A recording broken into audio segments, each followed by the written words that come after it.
4, 3, 2, 1. Yes! Let's go! What up, one? What episode is this? This is number 6. Is it? Episode number 6, man. Episode 6 already? We're more than halfway through the season, bro. Yes! That's fucking Halfway through the season, episode 6. I need you, Mike, to introduce our guest, the one and only. We got the one and only Mr. D. Prank. He's the king of B-Boy, art of B-Boy storytelling in Cyprus. Yes. King of Strawberry Jam. What is that? What is the The art of B-Boy. the storytelling? Storytelling. Well, you do tell a story as you're B-Boying. Yeah. Through the dance, I do. Through a dance, definitely. Yeah. He just been instantly judged. Yeah. I love it. No.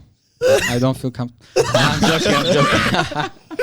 Love it, man. So Yo. listen, I don't even know who you are except from what you bring to the table. I've obviously been to your events. I've seen your videos. I've done a little bit of research on you. You know, I went through the gram, went through the old pictures as well. Oh. Mm-hmm. Yeah, I've deleted a lot of them. So Hopefully the ones that I saw were good enough. But yeah, like really, it's the whole point of this is to kind of get to know the person behind everything that you've created. There's always a story, and like your name's popped up so fucking much. Like every Popped single up a lot time in all we the do a episodes pretty much, podcast, man. yo, D Prank, blah, blah, blah, blah. D Prank's on the show, bro. I feel like, Hi, hey, bro. what up? I'm D Prank's on the show. So, yeah, like, first of all, let's start off with Strawberry Jams. Yeah. Because the name is so well known around Cyprus. You know? How'd you come up with the name, man? Yeah. actually, it's a funny story by about the way. cheers. Yeah. Cheers. Cheers, guys. Wait, let me come close. We We should do the clink, episodio. the clink sound on the mic. Like, Yours is working. Mine just sounds like yeah. Well, anyway, it was a good cheers. You can rely on that. Yeah. I'm fucking fucked. So yeah, basically, it's a funny story because you said this is episode 6, right? Yeah. But in December we had 6 years of Strawberry Jam, No. and now we start with the Right. you know Man, the first thing. So things are meant That's to be. symbolic, They're man. meant to be, man. They're meant to be in it. Yeah. Nothing happens. Everything happens for a reason. I really believe in that. Yeah, I'm yeah. like, I'm into that kind of karma energy stuff sometimes, and I'm like, things just kind of work out the way they're supposed to, man. As long as you do your thing and be true to yourself, we work hard. Things will just fall in place. Man. Whatever's meant to happen is going to happen. It is, man. Yeah. There's always ups and downs. Shit happens, man. yeah, it's important to just ride the wave, you know. Yeah, Just go with it. 100%, Go with man. the flow. You can't control the ocean or the motion. Exactly. Yeah. Dude, so you're doing Strawberry Jam with Chris, obviously. Yeah. Did you start it with her, or did you start wait, it how the fuck differently? did you come up with a name? Yeah. No, so we Okay, want so- to hear about the name, how he came up. Okay, but so the obviously, name. the So basically, beginnings. let me give some background. Okay, some background to the whole thing. We're just so excited to have you. Everyone's like, let's go. I'm also excited to be here. So I'm Good, not sure if man. you can tell, but if not, I can. Your I'm face. expressing it out loud. So yeah. So about Strawberry Jam, I just wanna put some some clarity on the whole Strawberry Jam. So basically, Strawberry Jam was created by Chris, my girlfriend. Okay. So Chris did us, right? Yep. If you don't know her, she has been. Shout out, Chris. She came here. She came back to Cyprus after living in New York for almost 9 years. Damn. And experiencing, the scene, the culture, everything there, and also like taking classes and going to parties and The home learning of from. hip hop. Yeah, exactly. Yeah. So that's the good thing, with her living in New York and experiencing it firsthand. She carries that experience and that vibe through Strawberry Jam. And obviously, the way Strawberry Jam started, it wasn't what it is today, obviously. But as long as she had a vision for it, based on the New York vibes and the experience, which is very, I think it's very challenging to create here in Cyprus because obviously the culture here and, everything. So especially different. 6 years ago, man. Yeah, exactly. Yeah. Yeah. So basically, she created that 6 years ago. The Strawberry Jam, it started with the parties and it's still going with the parties because we do believe that the essence of this culture comes from, the parties Yeah. and from, just being yourself and having a good time without judgment and all that, you know. Yeah, it's dope. Yeah. So about the name, actually, I'm not sure how she came up with the name. So that's funny. But when she comes, when you invite her over, Definitely. you can ask her. Of course, yeah. man. And she can give some more background. But Where is she today? She is in Nicosia, yeah. Damn. Yeah. Told her to Maybe calm another down. episode we can both 100%. come. Or, yeah. Of course. It'll be man. cool. We can even join the Bluetooth. She can give us a call and join in, you know? Yeah. That'd be Should pretty I call fun. her now? Yeah, why not? I'm not sure if she's gonna be. I think she might even be skating right now. What Damn. time Nice. is it? Yeah. I've seen she's been doing a lot of skating actually Yeah, for the yeah. last 2 years. Roller Dope, skating. man. Yeah. Nice. So I like the fact that that's what we like basically have been saying along the show, that you want to go out of Cyprus, experience things, and kind of bring it back home. So obviously Chris has gone to the New York. Yeah. She's seen the vibe, seen what she likes about it, and what we could really appreciate back in Cyprus. And obviously you're bringing back a certain vibe and a certain culture that you've seen elsewhere, where it is a bit more accepted, let's be honest, Yeah. and a lot more open in regards of mindset and so forth. Of course. And yeah. bringing that back to Cyprus. Because like whenever I hear strawberry jams in my head, I think good times. Yeah. Yeah, man. I know Always it's going a to be wicked good dance-off, music. There's good going to be music, some good break people. dancing. Yeah. There's going to be good DJs. They're going to be playing stuff that we want to hear. And I know I'm going to go there and there's not going to be any like And gears and fighting. It's not rowdy. Like you feel comfortable, man. You Yeah. feel very comfortable. you know? Definitely. Yeah. I'm So- glad you feel this way. No, I mean, like, that's the kind of name you've created. Yeah. Do you know what I mean? It comes with a very good name. Took Yeah. 6 years. Yeah. but But yeah. yeah, man. So like, what was your role into Strawberry Jams? Yeah. Like, so Chris come back from New York, right? And then you, what? you were in the UK. Yeah, I was, So did you uh, bring that vibe with you as well? Like, did you? Obviously, you grew a lot as a hip hop dancer, as an artist in the UK. Yeah, So- so prior to that, I was in the army for 2 years, and prior to that, you know, school.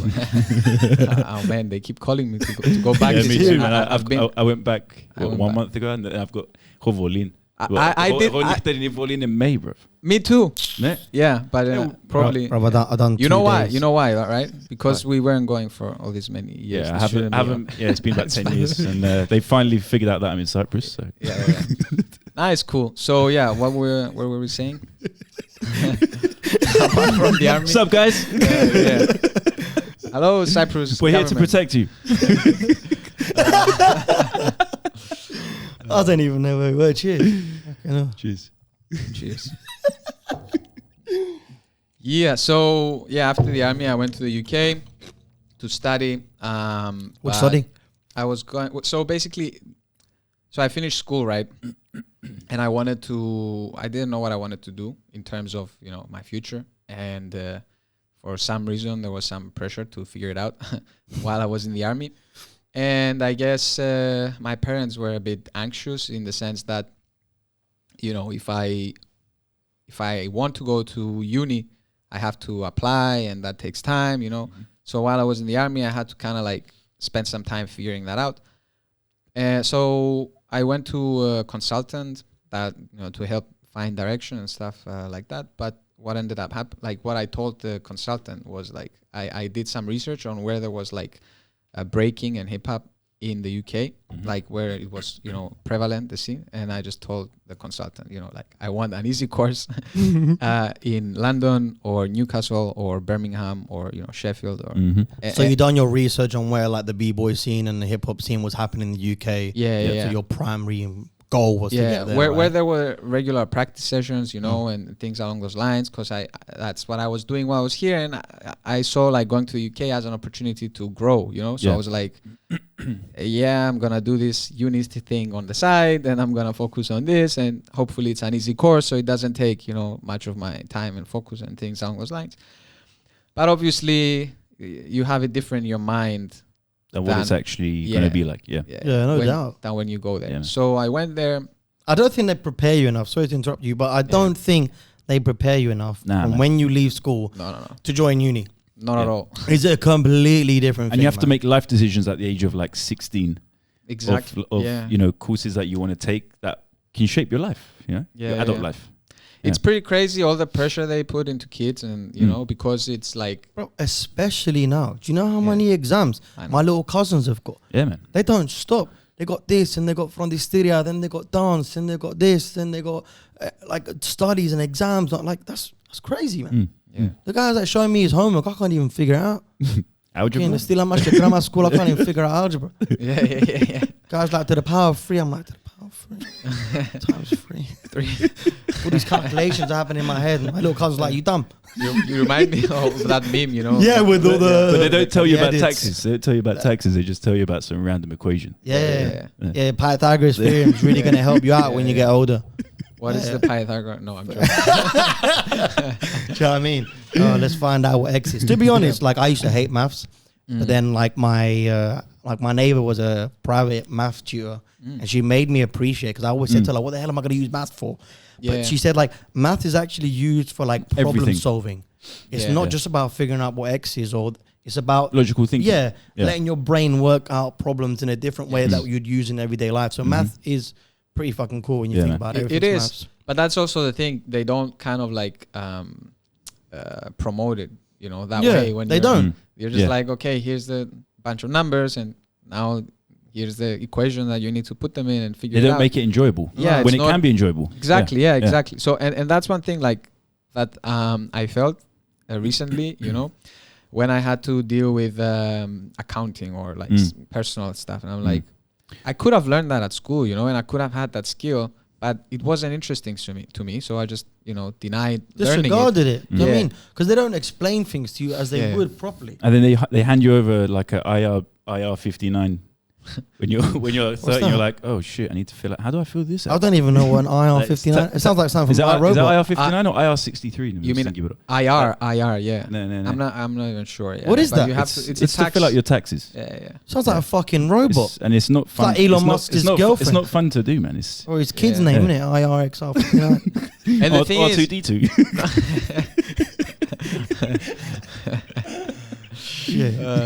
the thing is it's not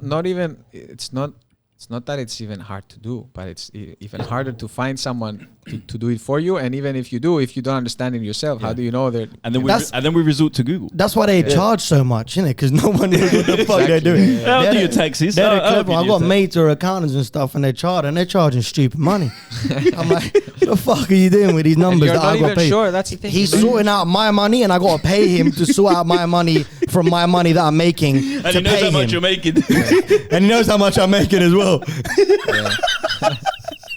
And he still has the integrity to ask you for that money, while he knows how much you make. Nice. I like this 10% of your monthly income. Yeah, it's right. You can afford it, man. You can afford it. Just stop getting takeaways from fucking Bolt every Friday, and you'll be fine, innit? You fat bastard. So you went to the UK. Right? You went to your university. You found something that you thought would have been best for you, but like what we stopped off was saying that you never really know what to expect until you get there. It's always different how you had it seen. Yeah. So how did you have it like visioned, and what was the actual vision that you saw? So when you went out to the UK, so where did you study in the end? Where? Yeah, I ended up going to Kingston and studying what? Business management. Okay, cool. Yeah. But I did two years technically. The second year was a break, let's say, like a gap year, and I ended up dropping out by the end of the second year because I discovered that wasn't for me, you know. And the reason also, like, now I'm thinking now I'm you know, I'm more mature and more professional with my work as well, you know, and I'm thinking, you know, if I went now, I think I could have like pulled it off, because I had a very immature and unrealistic way of thinking, you know, and of viewing what uni would be like. Because the only thing that I was like, and that's the thing, you know. And also, man, you're 20 years old, you're 21 years old. Exactly, like, but it's not that I wasn't good, you know. And like I used to go to, when I was younger, to like GCE maths and all that, like, you know, to prepare. And I was like, I remember I did like, you know, Siena, CDO, the exams, and I got like 80, 85, you know, with some, like, I even slacked off, and, you know, my dad helped me study for it and stuff. But it's just like after some time, I just found it like meaningless. And you had the natural ability, you just weren't applying. I feel you on that one, man. But that's the maturity, and I think that's why mentors were really important, and that I was lacking, I guess. Like I was maybe on the more hyped side of things, and I went there. I was like, I'm just gonna, you know, like It's gonna be easy, you know, like. It's very important to have a mentor, man. Yeah. It's something that the younger generation need to understand from a young age. Like I wish we knew when I was 16. I mean, to be honest, my mentor is probably my dad in some ways. That's great. But even that, like me and my dad, we're from a different generation, a totally different generation. Yeah. I think that there needs to be a specific age gap for a mentor.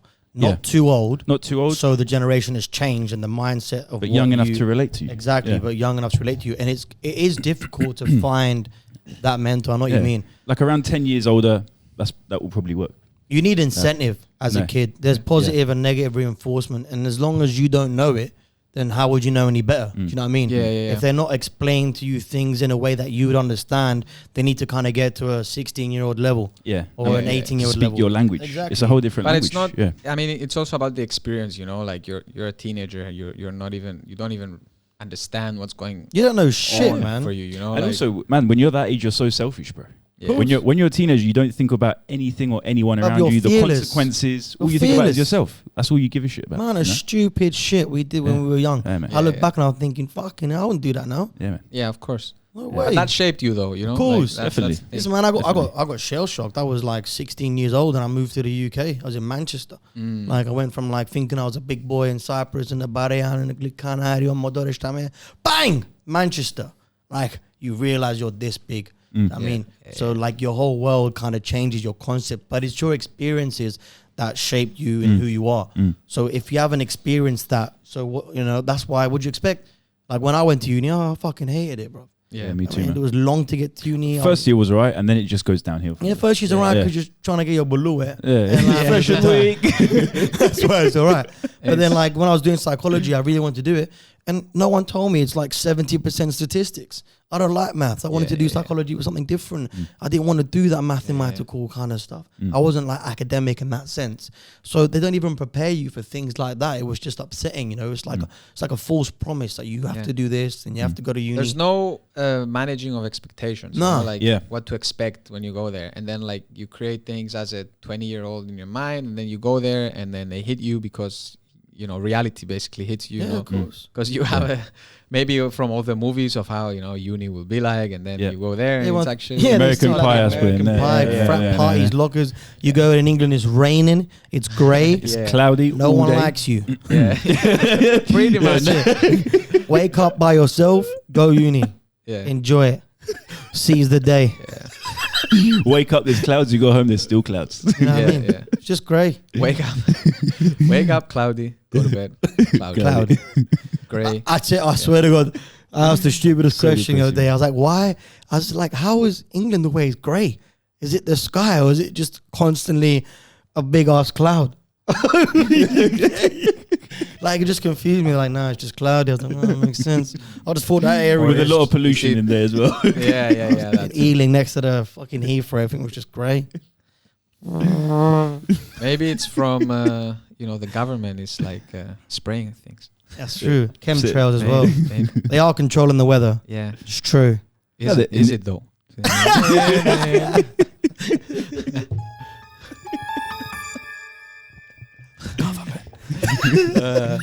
Dude, I mean, obviously we want to go back to your UK experience. Yeah. I like, Cloudy. but No, I'm before joking. that, Yeah. but before that, you were. I mean, I know that you've been breakdancing now for 16 years. Yeah. Is that correct? I've been breaking. Yeah. Breaking for yeah. 16 years. Is that what you call it, breaking, yeah? Yeah. Is that like the correct word for it? Yeah. Well, kinda. Yeah. And to add to that question, what's the difference between breaking and b-boys? And So we're like, now think of us as being amateurs now. Like we Good. just We are. because we want to know what the difference. you're the opening difference. Pandora's box basically Okay. now. Damn. But Nice. This is what we want, man. you know that the story with Pandora's box that you know when I don't know the exact story, but from work actually.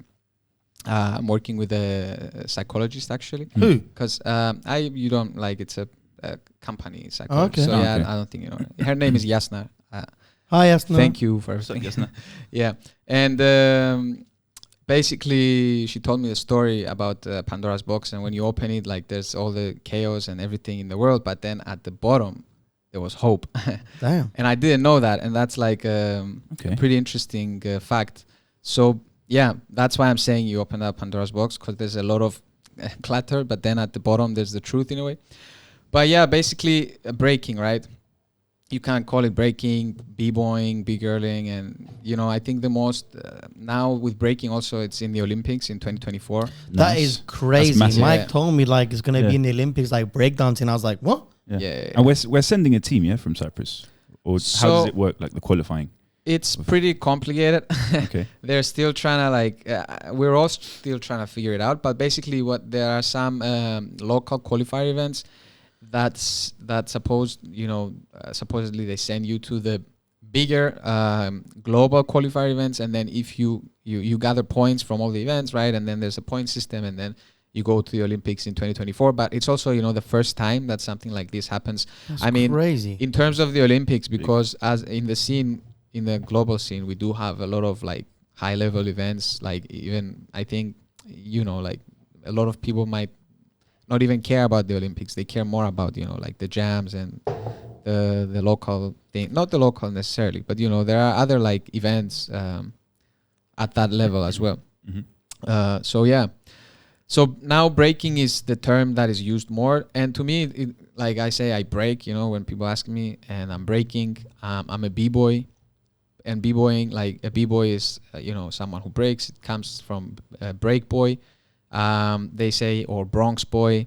There's a lot of why? Because it started from the Bronx. Yeah, supposedly. I mean, there's a lot of like the deeper you go, because the good more thing, doors you open. Yeah, and then the more you can hear. And I'm open to everything. Like I like listening to different stories. But then when things come, like I just use whatever makes the most sense. And I think break boy, b-boy, and breaking it makes the most sense too. So why is the word break? Like, because you're not doing the traditional dance. Like, where did the break dancing come from? Or does the break mean in it? If I stand correctly, yeah. So 40 years ago, when hip hop started, Kool Herc threw a party. Was it in the Bronx, Cedric Avenue? Yeah. And he 1520 or something like that. 1520 Cedric. Yeah. And is it because of it's the break part of the song? And they're looping it, and then that's the bit where the people dance. I think that's. I don't know why you're looking at me, man. That's what I think, but I'm not sure if I'm. Actually, you along the lines of that. I don't know. You are along the lines of that. Yeah. I think that's the thing. Shit, man. He's busting out knowledge. I don't even know who this guy is sometimes. Knowledge drop. Yeah. So that's the thing. There are different, like even like I think at Kool Herc's party, in what was it, 13th of August? Because you went there as well, didn't you? You went there with Chris. I remember. I went to the 1520 Cedric Avenue. Yeah. Actually, it was pretty like a pretty weird experience for me, to be honest, going there, because you see, like, so imagine we're in this building, right, and then this building holds like a historic meaning to, let's say, the metal scene or something, and then you live here. And you go by your day-to-day life, and then people come outside your house and they take pictures, like banging their heads and stuff like that. Yeah. Isn't that weird? Yeah. So that's the thing. That's the same experience I got. Like I went there. Oh yeah, they are again, fucking taking selfies. Yeah. All in. The first metal song. Just trying to give like. I'm just trying to get the bus to work, man. Yeah. Dude, I live here. So basically, that's how people looked at me, looked at us when we were passing by. But then, like, when you post an Instagram picture, no one knows the story behind you. Just like this person, they went there and stuff. Yeah, it's pretty it's pretty interesting. Nice. So you'd classify yourself as a b-boy? Yeah, I would. Yeah. Okay. I mean, I'm very with titles and labels. Like if you I mean, we want to break the stereotype as well with this, like, not have the labels, but it's just interesting to differentiate. But what I'm trying to say is that, like the deeper you go, like the closer you can get to the definition of something. And then like, can you still call yourself a b-boy in like 2022 if you take it from the traditional sense of how things were back then and what a b-boy actually, the culture behind it and everything actually it's evolved means, so much. because it has evolved so much. So, I'm very aware of what I use, but I like casually I do say I'm a b-boy, but at the same time I like to spread this awareness because it's interesting, above everything. It's your life, man. I can hear in your voice when you talk about it. there's a lot more to it than I realized. It's a lifestyle as well. It is. It's your lifestyle. Like whenever I'm like, scrolling through Instagram reels and stuff like that, you see so much stuff. But whenever there's like breakdancing, I'm gonna watch it. It is something. It's unique. You can't skip it. Yeah. Man. You can't, man. And like everyone's hyping up, and there's like battling going on, and to see what the human body can do, it's crazy. I remember I sent you that video of that like girl doing that crazy bend, and you that sent that. crazy, man. I was like that inspired me to kind of like show you what I think what breakdancing is just putting the human body to the limit, right? Now, what actually made you want to try a move or get into the dance scene or the b-boy scene? Like, what inspired you at the beginning? Was there something that you saw and it clicked, or? Yeah. So it's a good question. Thanks. So I first saw it when I was at school, Yeah. there was this guy Skenderis. He was at my school, and Nicola. no, Kalogeropoulio. Okay. Yeah. Thanks. Shout out. Kalogeropoulio. Everyone's like, you keep shouting out stuff. Καθηγητές, να ξέρετε ότι 2J kind of vibes, No, I'm joking. But so I saw this guy, he was doing handstands and spinning on one hand, and he was doing it outside in concrete, and basically like everyone gathered, a circle naturally formed around him, at the school break. And you're like, what, 13, 14 now or something? I was 12, I think, and 12 to 13 or something. And then I still speak to this guy, by the way? No, he stopped he stopped dancing. And I mean, if I see him, like I don't see him. Like if I go out and he's there, of course I'm going to speak with him. It's not that, that we kind of like took different paths, like, so, that's life. Yeah, so that's when I first saw it, and that energy, it drew me. And then, like I also saw other people doing it, and I think I was also in search of friendship in a way. Nice. So when the whole vibe and the energy attracted me, and when I went that day when I went home, I went to Mama and I'm saying like I even found out which dance studio he was going to. I have his school of dance, and I went to my mom and I told her, I want to start breakdancing. And I want to go to that studio and, I don't know, make it happen. I was like, you know how you are when you want something from your parents, You're busting their balls, basically. So, my mom called, and basically back then, Mama. I'm just picturing me when I was a kid busting my mom's balls like crazy. Yeah. Me too. And when I wasn't getting what I wanted, I went to grandpa. But so the classes were full, they were packed back then, like I'm talking like I've what year was this? 2000, I'm not sure, man. 5, 6. Yeah, something along those lines, How old are you, man? I'm 28 now. I'm turning 29 in like 2 months or something. Me too, man. Yeah, nice. June. Wait, what? You're turning 29? June, yeah. 2nd of June. June 11th, yeah. Oh, it is. You're That's my mom's birthday. You're turning 20. Really? Yeah. Shit. Nice. You're turning 29. Yeah. Not 30. Yeah. How old are you? Bro, I'm turning like 30 in October. Oh, nice. It's right, my 30's a new 20, bro. Fuck off. When's your party? Are you inviting me? No. I want to throw a strawberry jam for you. We want that 30th For your birthday. B-Day bash, bro. I was turning 29. 30 days of partying for your 30th birthday. Yeah, What else? I like that. for me, that's 30 Big Macs and 30 movies. That's 30 me. movies, nice. Yeah. 30 movies. 13 nights. going on 30. Nice. Oh, I remember. Was that a movie? Yeah, it was it. Nice. Good. I remember that movie. Back to the no, I'm joking. No, yeah, go, please. yeah, Take but me I- out of this. I forgot what I Loop. was saying. That's the thing. I lost the flow. But so you were saying that you were busting your mum's balls to go Take to this the classes Yeah, were yeah. full. Evie's dance school. Every Yeah. school of dance, yeah. And basically school of back dance. then there were like 200 kids or something per school. Oh, No, yeah. it's a well-known school, isn't it? It's Yeah. they do like a lot of different styles of dance, I think. Yeah. No. Yeah, pretty much. They do like more like choreography, I would say, and they used to do that too. Like there's that's the thing with the dance scene and industry, and there's it can go it has many paths, So yeah, I was that's the thing. When I started, all the classes were full for breakdancing, so I went to a street dance class that they did a bit of breakdancing at the end, you know. And was it like a beginner's, like an entry level sort of thing to get the feel of it? Entry level choreo, like the whole 1 hour and 45 minutes was choreo, and I was like, what am I doing here? You know, like I was just trying to follow, and this is not what I want, you know. And then at the end there was some dancing. Lugas was there, Liko, you know.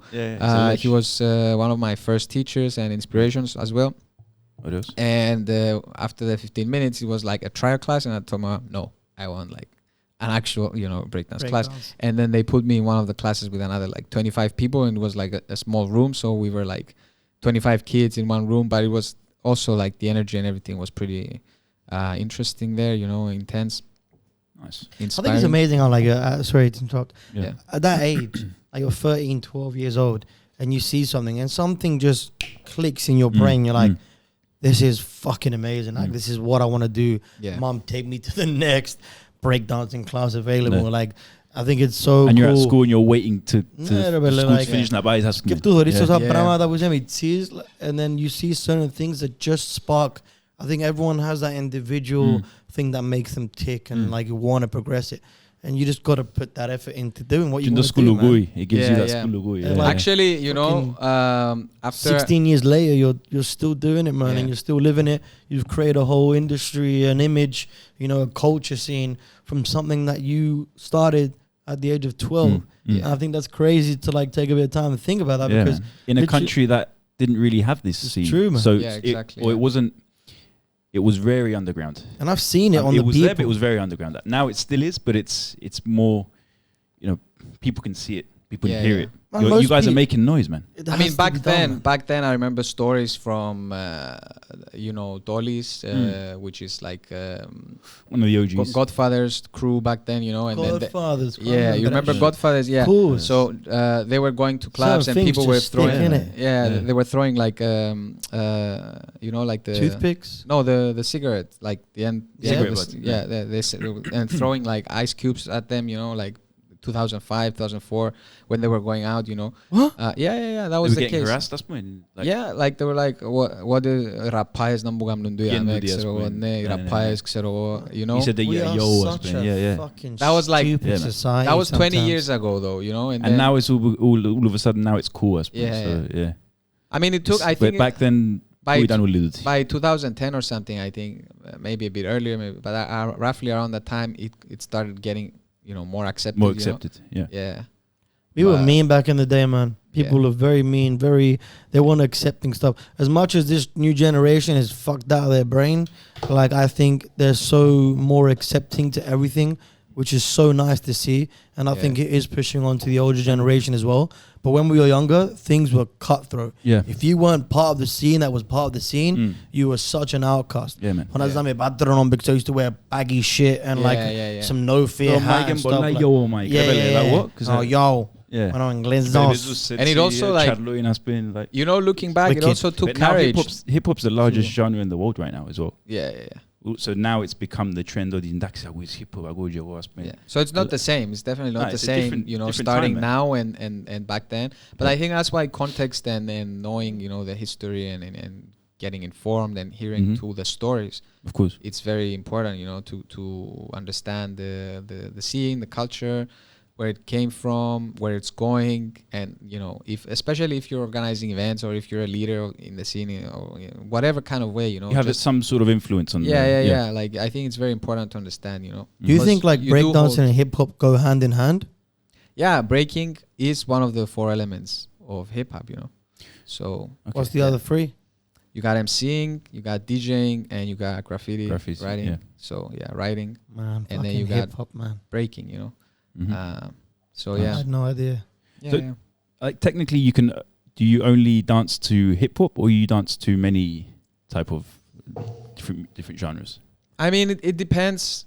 Can you break to different genres? It's got what you're feeling as well at the moment. Isn't it? I mean, look, the thing with it depends, right, on how I feel exactly. But at the same time, I am like I am dancing to funk, you know, to hip hop, like because also like a lot of the hip hop that we're dancing to, but we're also listening to now. Sampled from Sampled from funk. Soul, soul now it's different. Now with like the drill and trap and all that. Like, Do you like that music?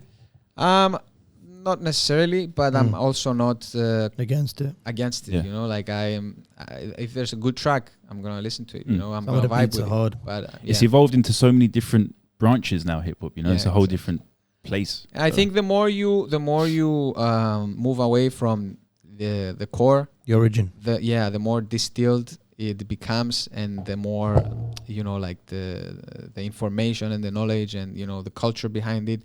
It shifts, man. It's like Chinese whispers. I'm going to tell you a story, and then you're going to tell someone else. You're going to leave a bit out, add your own vibe, and by the time it gets to the 5th, 7th person, it's changed completely. It's a whole different story. That's just like you interpreting it in the way that you feel it's best fit, which is kind of cool in a way because you can express yourself from something that you like and then add your own kind of twist to it. But at the same time, it does lose its origin as well. It's like grime came from UK garage and jungle from the 90s, and it turned into grime in the early 2000s, and and then drill came later on, so it's crazy how but that all stemmed from hip hop in the 70s. Exactly. You are part of something crazy big, and I think that's why people don't understand how big that is. Like, you stuck with this from time, and that's why your name is out there. So like, then my next question would be, so how did the events come? Did you like start the events so you can like educate the masses and show them what hip hop is really about?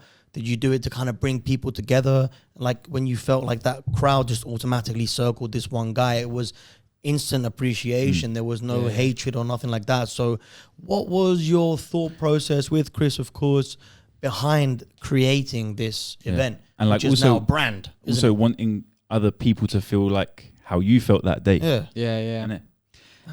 Kinda. So basically, Mike's on fire, man. This guy, I love it. It's not 9 a.m. We're never having another podcast in the morning. Bro. This guy's it's our first nighttime podcast, so we're alright. We're on it. I'm also more awake and more.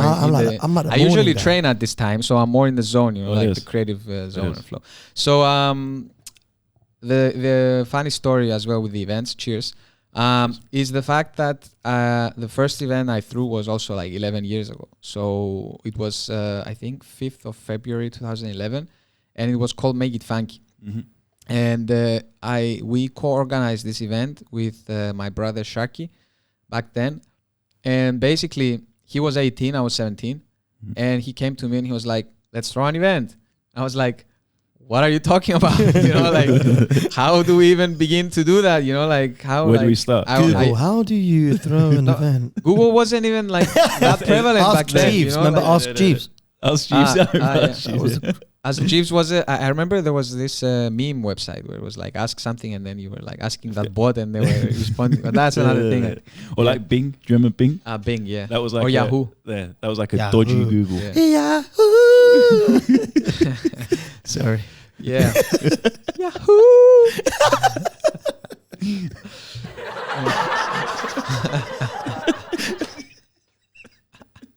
I haven't eaten all day, man. That whiskey. You haven't eaten? No, the whiskey's kind of fucking me up. So it's good though. It's good. I like the flow. Yeah, man, it's chill. So that's when he approached me and he was like, "Let's throw an event, and then we basically started organizing it, and like I think he took a big part of it on him, and because his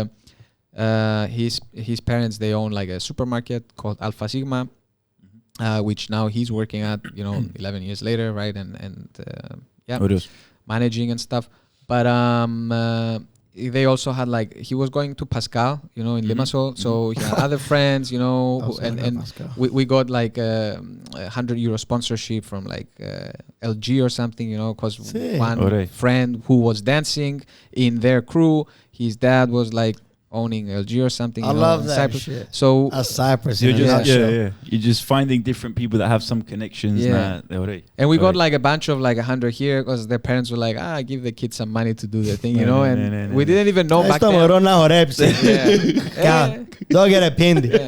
Sponsor them. Put my logo there. It's fine. Something along those lines.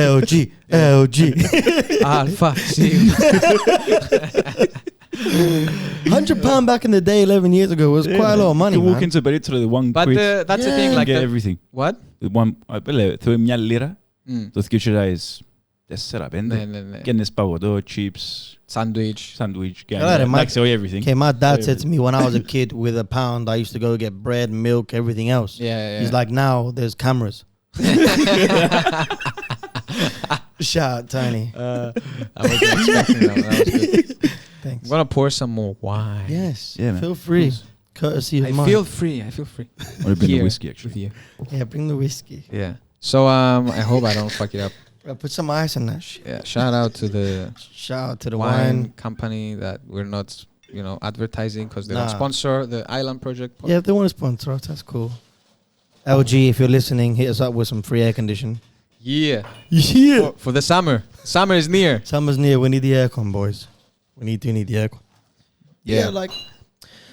So with this event, right, that Yeah. you wanted to do with your bro, Yeah. his idea was why to do the event in the first place. That's what I'm trying to get at. I mean, I'm not like, I can't even remember exactly, but the thing is, I think like this guy, from knowing him all these years, he was always up to something, let's say, like he always wanted to create something that he, like if he had something in mind, he wanted to kind of like bring it to life, and he wanted to do it his own way. So I'm not sure. I think it was around that time, maybe we went to a few events and we might have like either lost or didn't really like the experience or something, and he was like, fuck it, let's create our own event or something along those lines. I can't remember the story exactly. I think you should also ask him, when he comes here. Definitely. Sharky, Zyro, you should come here, bro. Yeah, shout out to Sharky, Yeah. man. Shout out to Sharky. Yeah. But the thing is, like, I'll tell you a funny story. Like, I used to like love breakdancing when I was a kid, and I used to think it's like dope. And then you start watching all these Hollywood movies, like Get Served and like You got like, served. Yeah. Stomp the Yard. Stomp the Yard. That shit Yeah, was yeah. crazy, man. Step Like, Up. the whole uniform thing and coming together, like Step Up, like Yeah. they even trained to introduce the Save the Last Dance kind of ballet thing with the Yeah. street, Yeah. like Yeah. approaching the different kind of genres. Make it multicultural. I used to do this Yeah. stupid. I used to think I was windmilling. All I was doing was bringing one leg over and putting the knee up and do the other one. And I was a kid doing that shit in parties when I was a bare young. And all the girls like, yeah, wicked. I went to some party. I ended up doing it. Some guy who actually was a breaker just started doing some mad windmill fucking elbow shit, landing Spinning on on the his head. neck. He's coming up to me doing all this shit. I'm like, oh my, I'm way out of my league right here. I just fucked off. And then he embarrassed you and basically he served me. yeah, and got In all the front of girls. Everyone, bro. Yeah. Why are you laughing, man? I'm serious, man. It's the whiskey. Man, the guy I could annihilated me, bro. You know what I mean? Some Greek dude, crazy, cool, spiky hair. You know what I mean? I was just, maybe it was you. You see, but this is what no, it wasn't me. You bastard. Come to think about it. Told you everything else for a reason. I'll find Well, you, I'm not bro. Greek though. I'm not Greek. Shit, where you from? I'm from Cyprus. Yeah. Oh, yeah, see, I always say Greek instead of Cypriot. Yeah. For some reason, I'm Cypriot. I just say Greek. Yeah. Don't know. Yeah. Greek Cyprus. Yeah.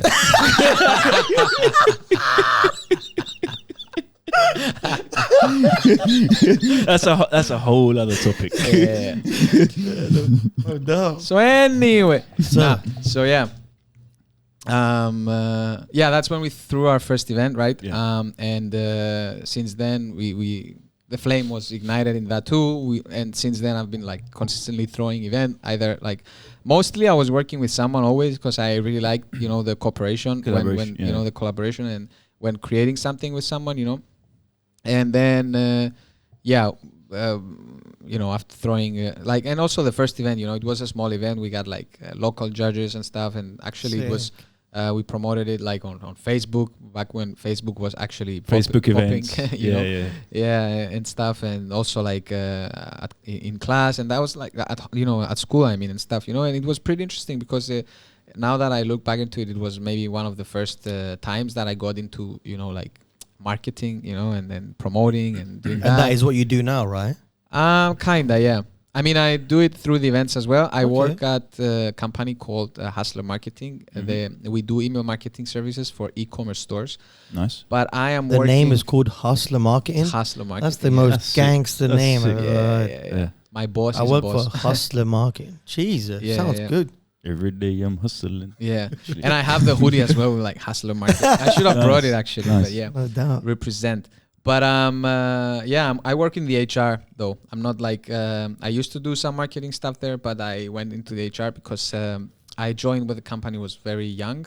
And, well, the company I think is 5 years old, and I'm having my 4th anniversary in August. So. Nice. So you grew with the company. Yeah, exactly. And you know, when the HR department started developing, they saw that I had like a knack for like people, you know, and people skills. Yeah, exactly. Communication. Yeah. So I kind of moved in that direction. So it was a great experience. But yeah, in terms of the events, that's when my first event started. The reason why we did it, like when I just followed basically, you know, like I just Sharky led the.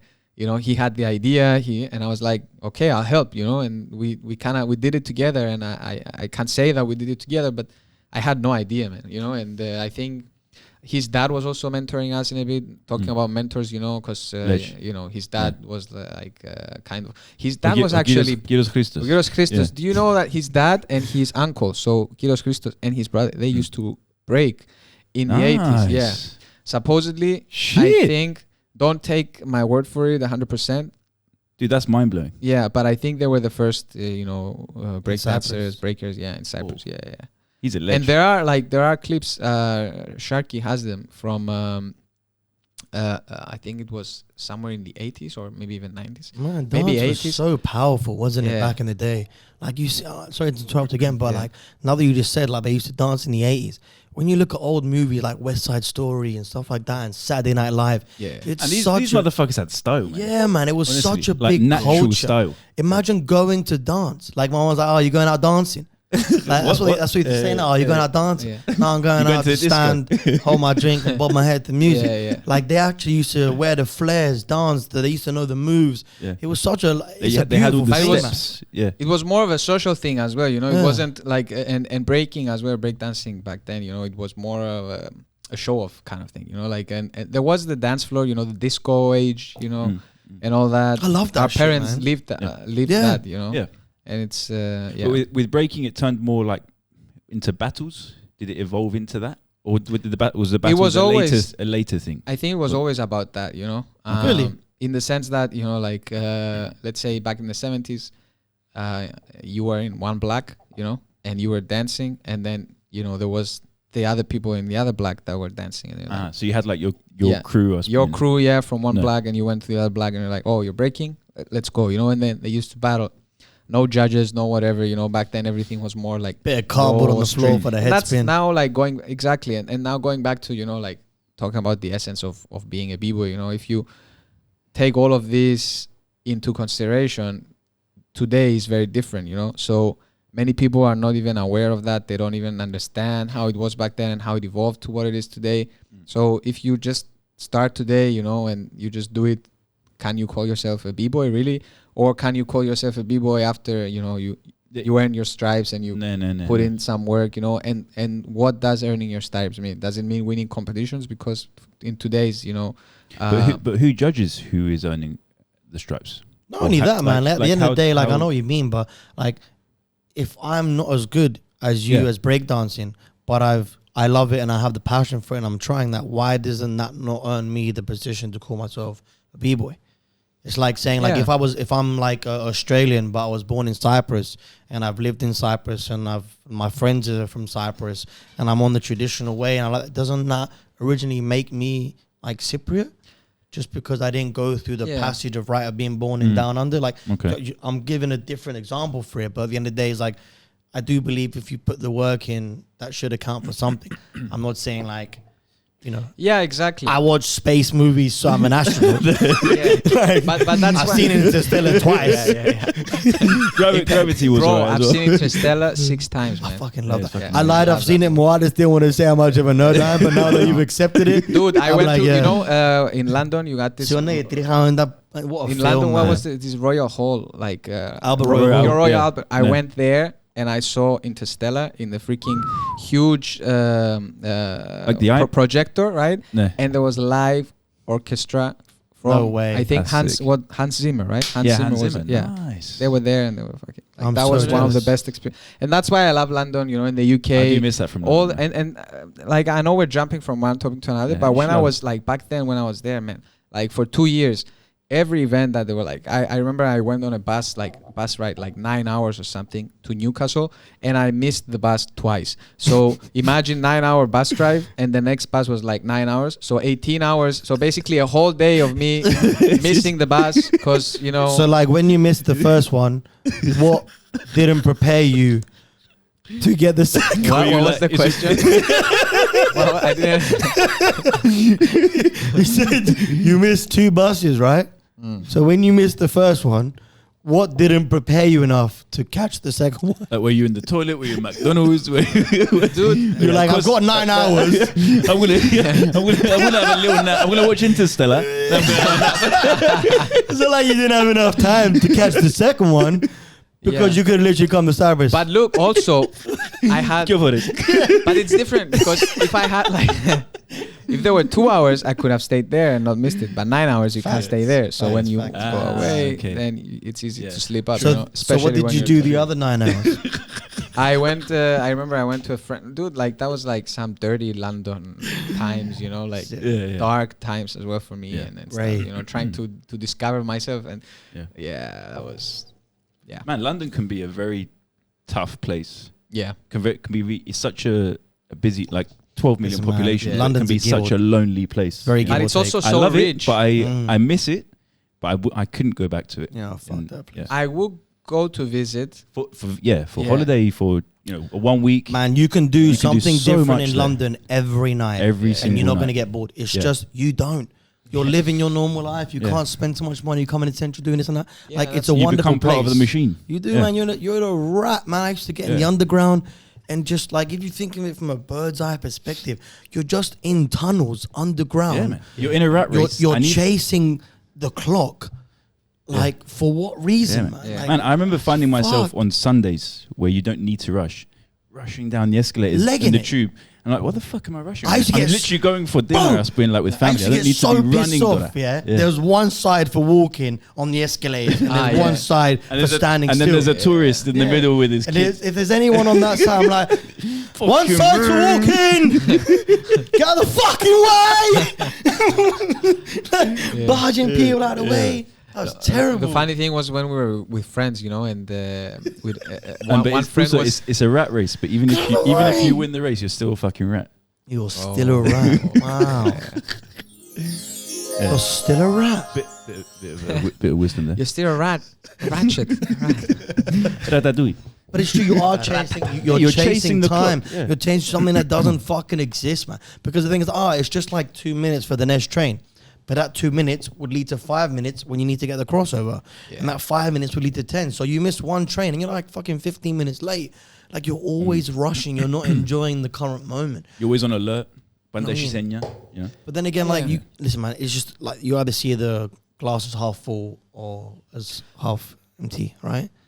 I mean, kinda, cause you know what I think. You know, like when you're young, especially. I mean, It was cool. Yeah, not. It was different. I mean, you got the energy to do it. You know, like, and it's Yeah. something different from like, for example, here in Cyprus, we're very laid back, man. So Oh, yeah. going there, like, you need that kind of like wake up, Urgency, You know, that yeah. urgency, and then when But I came back you from bring Cyprus, if you bring that urgency in Cyprus, you can go far. Yeah. If you keep that mentality. Yeah, but but at the same But time, you you get won't have sucked any into but the friends. person you're gonna visit to that you go through really quickly, He's chilling. he ain't gonna be fast as fuck. That's That's why I like, you know, that's the thing, the balance, you know, like that Yeah. you get from living in Cyprus, growing up, and then seeing it, that everything is slow, and then going somewhere like New York or London, and then like you gotta like step up, otherwise they step on you, you know. It's a tough place. Yeah. And then you come back, and then everything is that's the thing, you know, perspective, context, everything. I think everything matters. I love it out here, man. I think the life out here is good. If you learn how to live in Cyprus, you're living like a king. And, man. Yeah, and if exactly, you can yeah. have like a challenging job or That's why, fast-paced yeah. job, then the free time that you have is so relaxed. It's a nice balance. Yeah. You can have a very peaceful social life. That's also- I'm working harder here than I was in the UK, like more hours, and then I still feel more relaxed. You got and more rest time. freedom. Dude, it's the and more vibe, time. you know, it's the energy, it's the climate Bro, here, it takes the me sun. 5 minutes to get home. takes me 5 minutes. Yeah. It used to take me an hour and 5 minutes. And if to there's get down traffic, there. it's 10 minutes. Like, And how much do you pay? You know, Traffic. I remember I was paying like £5 each time I you know, like Bang, Oyster my card, card, the Oyster debit, card, Oyster fucking debit, Oyster. debit. no. Yeah. I mean, like you I remember I used to go train from Kingston to London, you know, because the training sessions were in London, and I had to pay £10 to go and come back. And I left home. Let's say the session was at 7, right? I left home at 5:36 or something, right? I was in the underground for an hour, which I tried to use that time productively, let's say, because I was trying to read a book or, you know, whatever. And then I was going to the practice session. I was practicing for 2 hours, but then after I was hungry as fuck and nothing was open. And then I had to get back on the underground for 1 hour, get back home. And then if I didn't, like, what I used to do is I cooked more you know, at lunchtime. So I had some already for dinner time. Waiting, But then if you didn't have, that was a nightmare after like 2 hours of practice and 1 hour of being underground and being hungry as fuck and then having to cook for yourself, you know. And these are the things that we don't appreciate here in Cyprus. That you have fucking zorba, you know. You down can the go road, like 24 100%. hours. €3.5. I you swear get a it's fucking cheaper sandwich, yeah. fucking eating from Sistaria than it is cooking. Oh, yeah, man. Because like if I'm gonna go get like godobolo rizin, a little bit of like lahani on the side, €7. max Yeah. with a little himon. €10. You know what I'm saying? With a little Max. himo. No doubt, no doubt. Yeah, neither. If I go Alpha Mega to shop, yeah, I'm gonna to get the chicken and then whatever else you're gonna cook, and then you pass by and you're like, My oh yeah, dad I need is- that. Actually, I need a bit of soap. I don't yeah. know why I need this really cool vase that holds toothpicks, but put that in the basket, and you're like fucking ben davro Yeah. from nowhere. Yeah. So we're very lucky. And the hassle of cooking We are as well. lucky out here, man. We are very, very lucky. Things are already like made easy for us, and Yeah. it is kind of the process that we do live in, and that we should be very grateful that we live in that beautiful country that is called Cyprus, man. I think a lot of people don't realize it, but that's good. Sometimes we need to leave to come back. Yeah. Mm. Yeah. Sometimes you need to lose something to realize what you've lost. It's just the sad truth. But Yeah. that's true. That's true. But also, for example, I couldn't find what I was looking for in London or in the UK here in Cyprus. I just couldn't, you know. And that's why when I went there, every event that was there, you know, I was going to it, you know. As I said, you know, 9-hour bus ride. To You were trying to make the Newcastle most and of back, it. You know, yeah, You're trying to exactly. make the most of it. So then, like, is that what kind of made you want to bring that home? So instead of you traveling Yeah. 9 hours or 6 hours in a bus, you could actually travel 5 minutes and create something of what you really saw. Do you think like, okay, so I'll put it this way. Because it is difficult. It is difficult to bring something that's so big and has such a huge culture with loads of different cultures living in one country to bring it to somewhere like Cyprus where we are very simple-minded in certain things. We have our way and we stick to it. Yeah. So did you notice that the people that were coming to your events had a similar mindset as you? Did you realize that you were bringing kind of that culture that needed something different in Cyprus? Or did you find random people going to it? It's very complex, I think, because our scene, if we talk about the dance events, for example, our scene is very... Is it a small scene? Is breakdancing it's a small in scene, Cyprus? and it feels like, for example, that we could all live in a village together, for example. You know what I mean? And then Like self-sustained. and you can see, like, we got dancers from Paphos, from Larnaca, from Nicosia, from Limassol, and all of us, we have like a different kind of understanding and approach. Because Is there like a certain bond that you share? Or yeah, it is. because It it's is. a small community. Yeah, exactly. And look, like in the past as well, there were a lot more than doing this than there are like now. I mean, in terms of also in terms of new, old, whatever, right? Like a lot of the older guys also stopped dancing. Yep. And there were also a lot more of us that were new. And actually, when I started, like there were many people that were better than me, and I was like, I could never do that. I could never be like him. But then along the line, they stopped, and I stayed. And I think, you know, that's what made the difference. And at the same time, I'm thinking, you know, had they not stopped, would I be who I am today and you know, at the level I am and pushing, or would they be like a level better than me? Because they were, you know. And it takes like a lot of training and a lot of, you know, focus and effort and going in depth and understanding yourself and creating, because that's the beauty also with what we do, you know, like through breaking and hip hop in general, you can basically create your whatever own the move, fuck right? you want. Yeah. So like, do you see a move and try and figure out how they did it? or do you prefer to create your own kind of moves? Like, do you like non-stop practicing to get that perfection? Because at the end of the day, obviously, like, you know, a lot of hours put it into anything, will you get better at it? So is that your like main goal, is to create something iconic that only Deep Prank, that's Deep Prank's move? Or yeah. And to add to that as well, is there like a lot of, are there moves that you've practiced that you use in a competition, or does a lot come from like freestyle? So like, for example, with the rapping, they freestyle, but they also write down lyrics and they turn it into a song. So with you, do you mix it? Like, how does that work? I like the fact that you kind of like trying to, you know, connect it, because it is like very similar in many ways. And like there's that's the thing. There's no right or wrong way to do it. If there was a right way to do it, everyone would do it. But then it would be boring because everyone would be the same, you know. So that's the thing. There are very different ways to create and build, and that's what I like about it. You know, the freedom you have. In terms of creating moves and you know, building on it, you can take whatever path you want. In terms of me,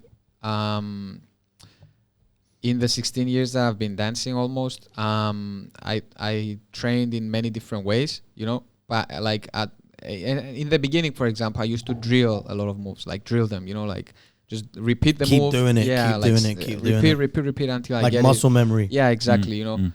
Now I find that boring in a way, you know. But I understand the importance of it. So I'm trying to find creative ways to drill my moves. So for example, if I have a move in mind, and I also have a different understanding. So back then when I was drilling the move, I might have been doing it with the music, but it's different when you're not doing a whole round and you're only focusing on one move, compared to dancing and then going into the move while you're flowing, for example, right? So now if I have like a move or a set of moves in mind that I want to get into my muscle memory or whatever you want to call it, you know, I just put on music that I like and I dance and I flow, but I have that in mind. So like wherever, like I might be dancing on top and I'm like, okay, now I'm gonna like do this move while I'm dancing, like and I'm gonna do it. Then I might be freestyling and I might be on my back and I'm like, okay, I want to get into this move, because the purpose of this round is also, you know, to freestyle, but through the freestyle to also like add in this move, you know. Like you're thinking about what you're gonna do while doing something, and like trying to go with the beat of the song, and with like, you're playing chess, man. Yeah, man, you're here while being actively with your body. So like, even though your body is moving, your brain is like on a different level, right? Are you constantly thinking about what to do next, or do you find that coming like naturally? Because I've seen your videos and stuff that you post up, and it does feel like it's an element of freedom. It's like I'll put it from a different perspective. Natural. Like you dance for a living, basically, right? Would you say that? Do you get like? I mean, do I get paid from dancing or what? Like I used to teach. I don't teach anymore. I work in I remember the company. The Hustlers. Yeah, Hustler Marketing now. But for so many years, that was your main niche, though, right? It still is, through the events and through like, I still have love for it, you know, but I'm like, I also find aspects of myself that I couldn't find them in by only being involved in this, you know. So by working, like I love my job, you know, I really love my job. That's an amazing thing. I love what I do in the HR, you know, with people, and also like with Yasna, the psychologist, and I really love like that our CEO, for example, right, who founded the company. He was also dancing before, you know. He was a BBOY as well, and he did quite a few things, you know. You can tell from the Hustler, from the name, you know, like Hustler Marketing. This guy, you know, he doesn't give a fuck, you know. But at the same time, he did quite a few things, and in order for you to have the understanding in 2022 to bring a company psychologist, you know, to support the company, especially in a pandemic setting, or, you know, like even before that, you know, like just for the importance it holds. And I'm really lucky that I'm working with her. I'm learning so much, you know. I was always interested in psychology, but I never managed, like I was thinking to actually study psychology, you know, but then I didn't. But I was like reading books or like watching videos about it, And now the fact that I'm like working with someone who's professionally trained, you know, the experience and the learning and the knowledge and everything I get, you know, it's invaluable, you know. And you could get it by like that's what I like, you know, that for example, when I started in this company, I started as a fucking translator, a Greek translator, because there was this client at the first stages of the company that had a Greek store, basically a Greek e-commerce store, right? And they were writing the emails in English, and I had to translate them in Greek, and that's when I started, and that's when I got introduced to my manager, who his name is Olin. He's half Spanish, half German, and you see, like I get to deal with all these people from like all around the world, you know. He also listens to hip hop, you know, funk, but he's not dancing, so like he doesn't have the perspective I have.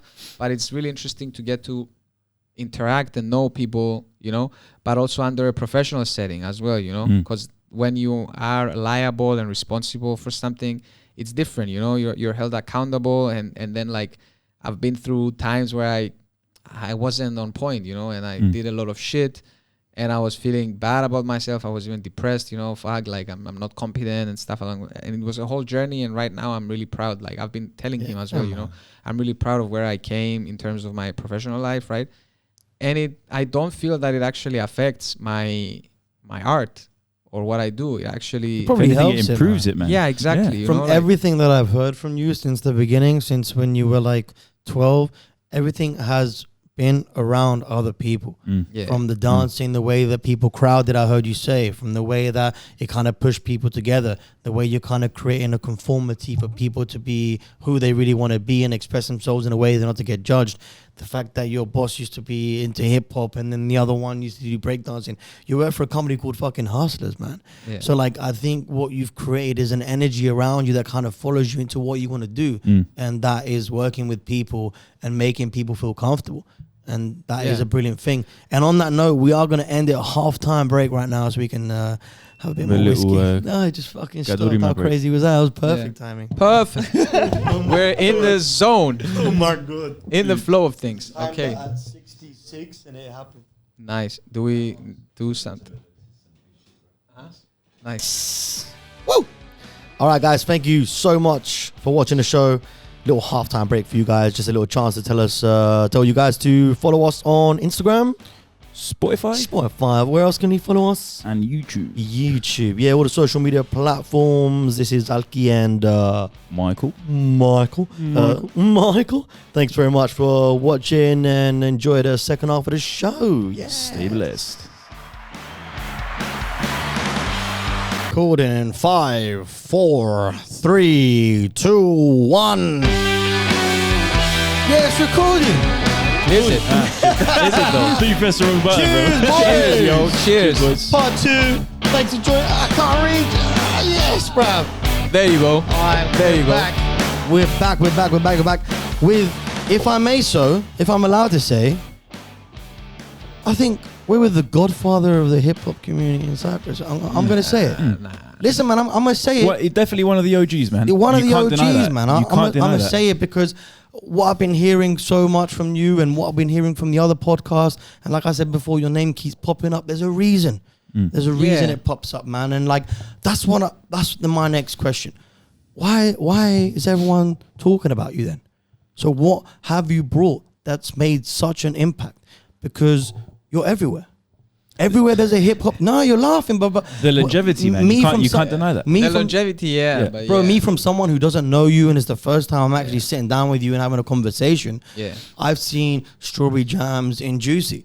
I've seen your flag there. Yeah. DJ Real spoke about Strawberry Jams. When I go to Susami, I see Strawberry Jams. I see you everywhere that has that hip hop, break boy kind of culture. Yeah. So you've made a big impact in Cyprus, whether you like to acknowledge it or not. No, I do acknowledge it, but I just don't think of myself as an OG and stuff, because I also acknowledge the fact that there were others before me, you know. Like there's also like, and I'm aware that you guys are not really like involved in the scene like that, so you might be missing some facts. Billy, So put it's it really, this way. sorry to cut you, right? Massive, I just want to say something. It's really easy for me to kind of fool you if I want right now and say, yeah, I'm the OG and shit like that. But that wouldn't be doing justice to, you know, like fair enough, man. the people before me, you know, and stuff. So so we're massive hip hop heads. We've been listening to hip hop pretty much our whole lives. And in the actual, I mean, I think only since we've started Island Project, we've actually seen what the hip hop scene in Cyprus is. I mean, I always came to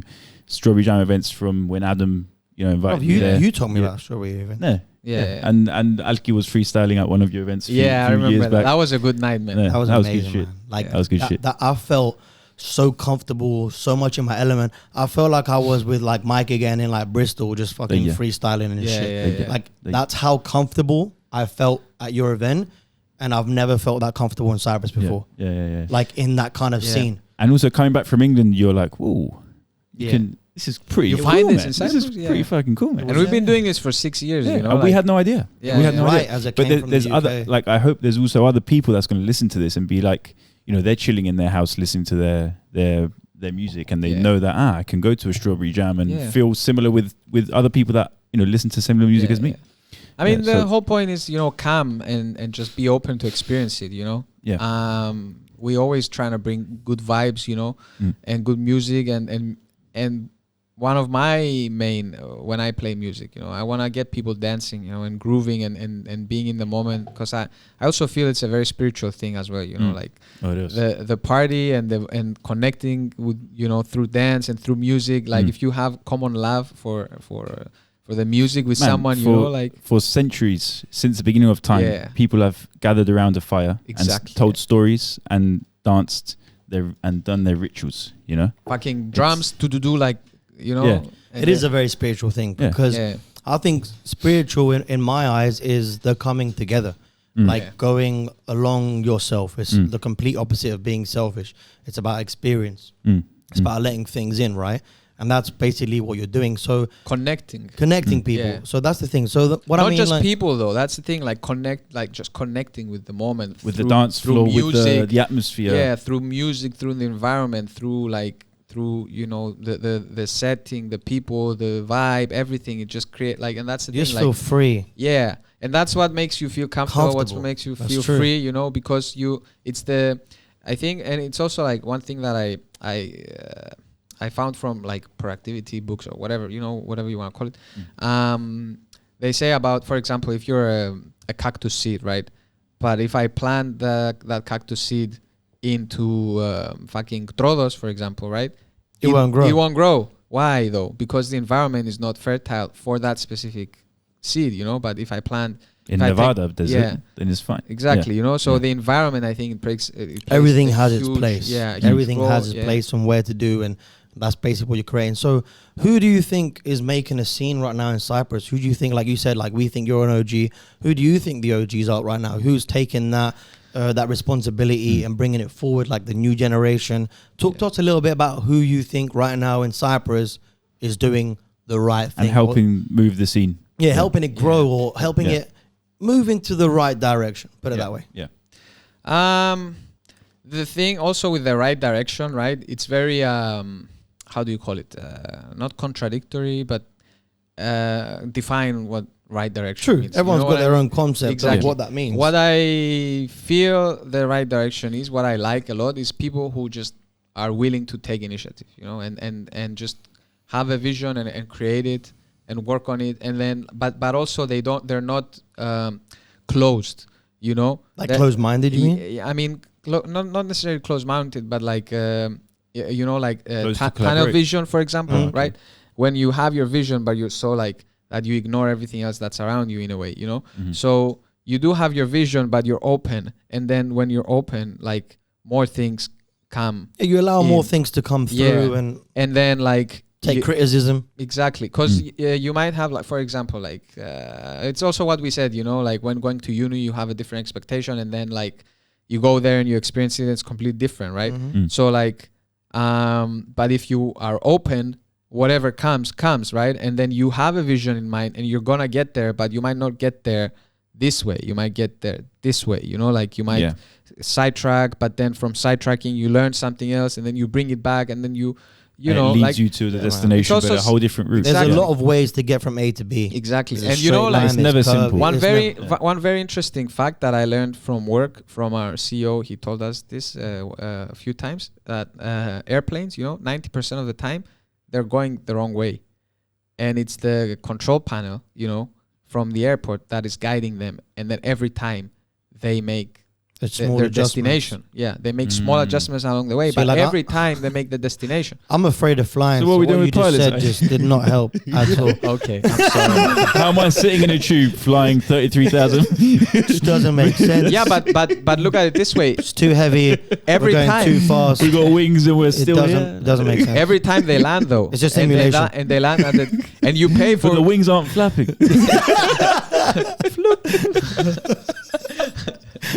Why is it not? shit. But it's true. There is so many ways from getting from A to B, Yeah, man. exactly. There's no right destination. There's no such thing as a straight line. Yeah. So the fact that So go on. Then. yeah, so to get back to your question, basically, right? Because I just wanted to give this intro for context, right? I want to acknowledge the fact that there were people before me, right? Respect. That they were doing this, and basically, we're building on their shoulders in a way. And even if they didn't necessarily do it the right way or whatever, they gave us a certain foundation, let's say, to And build on. motivation. Yeah, exactly. And even if the foundation wasn't like stable enough, you know, or whatever, then we still had the opportunity to go deeper ourselves and create that solid foundation. And now we're For the building, next generation. Yeah, exactly. Yeah. And now we're building off of that in a way. So if you ask me, the question was what, like, who is leading the scene, who's building the scene? Yeah. right now, Who do right? you think's making like that impact? Making a positive impact. Right. No. I would say, so basically, we got in Nicosia, in the dance scene, right? We got a team, the True Enforcers of Advanced Movement. They've been doing it for quite some time. Maestro from Rebel Dancers. He has been like the Rebel Dancers, you know, like they were pretty well known.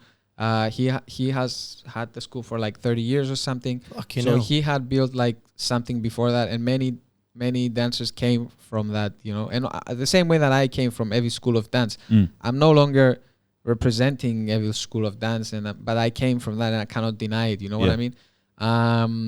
So Man, the crew that you're part of, is it Basic Crew? Basic Crew, yeah, Basic. So are you guys leading the scene is it Limassol based mainly? Or are you guys from all over the island? So we got Shifter, who's in Paphos. Big Guy also, he's part of the family. He's Bulgarian that has been living in Cyprus for like 7-8 years now. Nice. He became part of the family. He wasn't part of the crew and the family. We were like, I remember and I'm very competitive in that way, you know, like when I see someone coming to Cyprus like at a random event, and I'm like, okay, who's this new guy? Who's this guy? You know, like I always feel this way. I'm like, okay, I want to represent and like either battle or not, but just make a Show what statement, you know, Cyprus that is made Cyprus is, you know, like on the map. you're not Others. gonna come here and underestimate us, you know. You know, like I do have this I competitive can spirit. respect that, man, definitely. It's a But- competitive sport, isn't it? It is, yeah, it is. But at the same time, it brings us together as well, because in different ways as well, and through the years as well. Because with many people from Larnaca, for example, you know, like at some point we were the only cities, Limassol and Larnaca, that basically had like crews and people still active in that way. You know, Nicosia had some, but not in that way.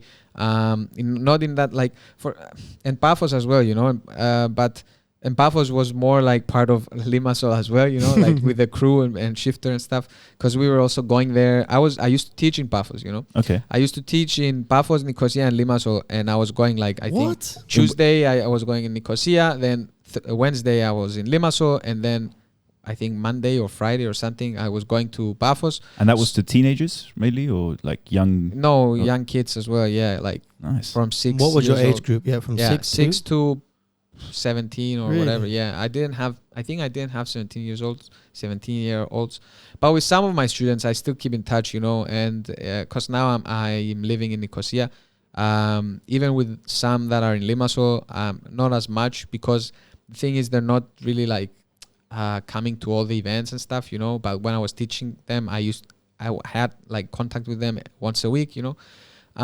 Whereas now we kind of lost contact, but I still got love for all my students. Yeah, you know, of like, course. And so yeah, in terms of I would say like there was a lot of competition between Larnaca and Limassol at some point. And there was also beef, you know, a lot of beef. I love it. I had beef with a lot of guys, and they had with me. But then like I remember, what was it like? But like, are we like serious shit, or depends or on when it came to the battles, was it like serious, or it was you take it out on the dance floor, like, and Germany, and it would stay there? You'd leave everything. I mean, on the dance floor. I would always take it out on the dance floor, but like they would like the thing is I wouldn't fight or something, you know, because that's the beauty of this dance, you know, like you don't need to. You're like, okay, you wanna like be a little bitch, whatever. Let's talk on the floor, you know. bro. And then like if you smoke me, I'll humble myself and I'll be like, okay, man, I'll just, you know, like you're better than me. I'll whatever. But if you can't, then I'll fucking like go back to train, and then you come know, back whatever. 6 like, months later, I'm whatever. fucking down, bro. Not even 6 months later. I'm like, you know, like wherever, you get the idea. I love it, man. Yeah, The wine started hitting. So much different. Like, I like the fact that everything like has its journey. Yeah, like has the little beef, the competitive side of it, and it's healthy competition. And I would call it improves you daily. It was unhealthy, I think, as well. You know, like, because that's the thing with freedom as well. Like, it's a different idea, I think, because when you got people feel that if you have boundaries that you can't be as free, but I don't necessarily agree with that. There's different ways to be free within and outside of things. You know, you can be free within a structure, but also outside. But that's like, when is too much freedom? Like, for example, like when is too much freedom considered like a bad thing? A bad thing, for example, right? Is it when you're violating someone else's freedom, for example, right? And now we've been having this with the pandemic and freedom of speech and like social media censoring and all that. We've been having this conversation for, you know, for a lot, you know. So it's definitely something interesting to reflect on. But I also had like some toxic behaviors in the past, you know. I'm not gonna lie, and I am. Who hasn't? We all have, man. Who hasn't? I mean, I was like, I was like literally in people's faces, like shouting at them, and like, you know, and then the things. But I think it's also something like that came from my when I was a teenager. I never really like lived the fight or something along those lines. So maybe that was in me as well, and I felt that through this dance, when worst comes to worst, I can express and live it in that way as well, which is definitely better than fighting if you think about it. Like, you'd release all your anger through your dancing. Plus, you don't get punched in the face. Exactly, or punching anyone else in the face, man. Yeah, you still get injured from dancing at 200% without being warmed up. But yeah, it's not the same as fighting, you know. And it's definitely a healthier way, I would say, but definitely like a lot of unhealthy narcissistic behaviors as well. And I'm not gonna lie, you know, like but that's the thing, like this platform and this culture, it gives you like this space if you are open to it, to learn and discover yourself. And you know, I really enjoy that about breaking and hip hop, because like I see videos from myself from 10 years ago, right? And I see a different version of me than what I see today. And I might look at videos 10 years from now, right? And then look back to what I see today, and I would still, you know, feel. But I'm also not taking for granted that there might not be 10 years from now as well. You know what I mean? So I would never erase anything from the past. Nah, definitely not. Like, it's going to shape who you are today, man. Like, because I don't regret anything. No. You know? I don't. Everything shaped me to who I am today, and the whole thing is, at the end of the day, what I reflected on is where my intention is good, regardless of how they were expressed. You know. And that's the thing, like, you do make mistakes along the line, but if you're, as you said, longevity, consistent, right? And then you have the intention, like that kind of like when what they say, actions speak louder than words, you know, that speaks for itself. And that and people can create whatever opinion they want of yourself or whatever, you know, like, I don't really care, you know. At the end of the day, people are always going to talk, man. See, that's also a good reminder of like where you started. I wanna finish with this, that I think it's really important that we tend to forget that at the end of the day, we're all gonna die. you know. So No one's here permanently, bro. yeah. That's deep. Well, that's like, controversial. I think that it's so important to kind of remind yourself why you do what you do, and it's also really important to see growth. Whether it's in a positive light or not so positive light, it's still a growth. It's still a change from where you were and how you've come. Like even on my Instagram, like I've got old pictures of where I used to cut hair. I used to think I was a bad boy fader. I look back at it now and it's like fucking trash compared to what I'm doing now. Yeah, but exactly. I would never delete those pictures from my Facebook or from my Instagram because It's part of the journey. Yeah, exactly, man. It's a reminder to see like your improvement and your natural growth. And that's why it's kind of, look, I don't like to look back on shit, like on stuff that like depresses you or stuff that you make regrets. I get it. But like, you know, yesterday's history, tomorrow's a mystery. Today is a gift. Yeah. That's why they call it the present. Yeah. Man, we as human beings, I got that from Kung Fu Panda. And everybody was kung fu fighting. serious. The little turtle was like, that's some inspirational shit from Kung Fu Panda. Yeah. But no, man. We tend to cringe on the past and we glorify the future, Yeah. and then we forget about the present, which you should. I think You know, the but past that's doesn't also exist, like man. I think that's also like a survival mechanism because like have you ever experienced the fact that you forget things, you know, like My memory is daily basis. shit. not things like like when is my next appointment stuff, but like maybe like a very traumatic experience and like you don't remember it and you go on about your life, but then an event But something will occurs. trigger it. Yeah, and it A triggers it. song or something, a word. Man, Exactly. Nothing Yeah, man. actually disappears from here. We just Exactly. lose contact with it. Exactly. And then you go back to that place and you're like, whoa, you know, like I forgot about that one. that's the thing, you know. It's the iceberg, and everything's like 90% is underneath the water. Yeah. That's all your consciousness. But then again, like Definitely, man. to bring it out, obviously it's also a good thing because if you're going down that same path where you felt like shit, it's gonna click, and you're like, okay, let's not do that because that's how I felt back then, right? I mean, it depends because I really believe in integration. You know, like accepting yourself No doubt. and your dark parts and your shadow and whatever you want to call it. If know, you like, can't forgive yourself, then Exactly. forget about it. Yeah. Like you're just gonna live a whole life of doubt, sorrow, and neglect of yourself. I remember like 5 years ago, back to what we were saying. Like I used to watch videos of myself from 5 years earlier, and I was cringing. And now I watch videos from 10 years ago, You which love is the it. same timeline. And I'm like, you know, this was part of my journey. Like there's a Sick. different kind of like. That's just man. growth, man. Exactly. That's You know just what I intellectual mean? growth. It's like, When you're 19, man, you're a whole different person. 100%. 19 when you're 29. We all change, man. and that's the thing. You're not even like that. You're not even aware of that. That you're like, you're You change 21. You're daily. 22. You're 23. And especially your and then- 20s, which I think you make huge changes. Obviously, you do through puberty in your teenage years, Of course. but 20s is where you really find yourself and you Yeah. become an adult and you become who you think you will be in the next, you know. It's like my mate Stefano Spongo kept saying, like he used to compare it to Friends. Like when they turned 30, all their shit was sorted. They were married, had a good job, and they lived their life. And then the season ended like the whole show. He's like, yo, at 30, everything's going to be fine. And now But we're it's true, approaching man. 30, man. Listen, man, your development period in your 20s are a crazy age. And like we're still living the end of that. You know what I mean? So to be able to find something that you love and appreciate, it's an important thing, and a lot of people don't have that, you know. So to be able to find that niche and what kind of drives you, it's beautiful because you never strayed away from what you like to do, and that's why I said Godfather, because you stuck with it when other people didn't. But you're a humble and you're a decent guy in order to bring that to light, that other people started what you did, and then you're just building on the foundations. I mean, on obviously leading someone else. So the same way when you were 12 and you saw that guy breakdance and you thought, fuck, that's crazy. Like you teach from Bath, or you teaching in Limassol, you teaching in Larnaca, like So you probably set that seed and inspired people that are going to continue what you do. So to continue, I'm 100% sure, man. So to continue what you do, what next event have you got planned for us? What can we hear from you? Let us know what's up and coming.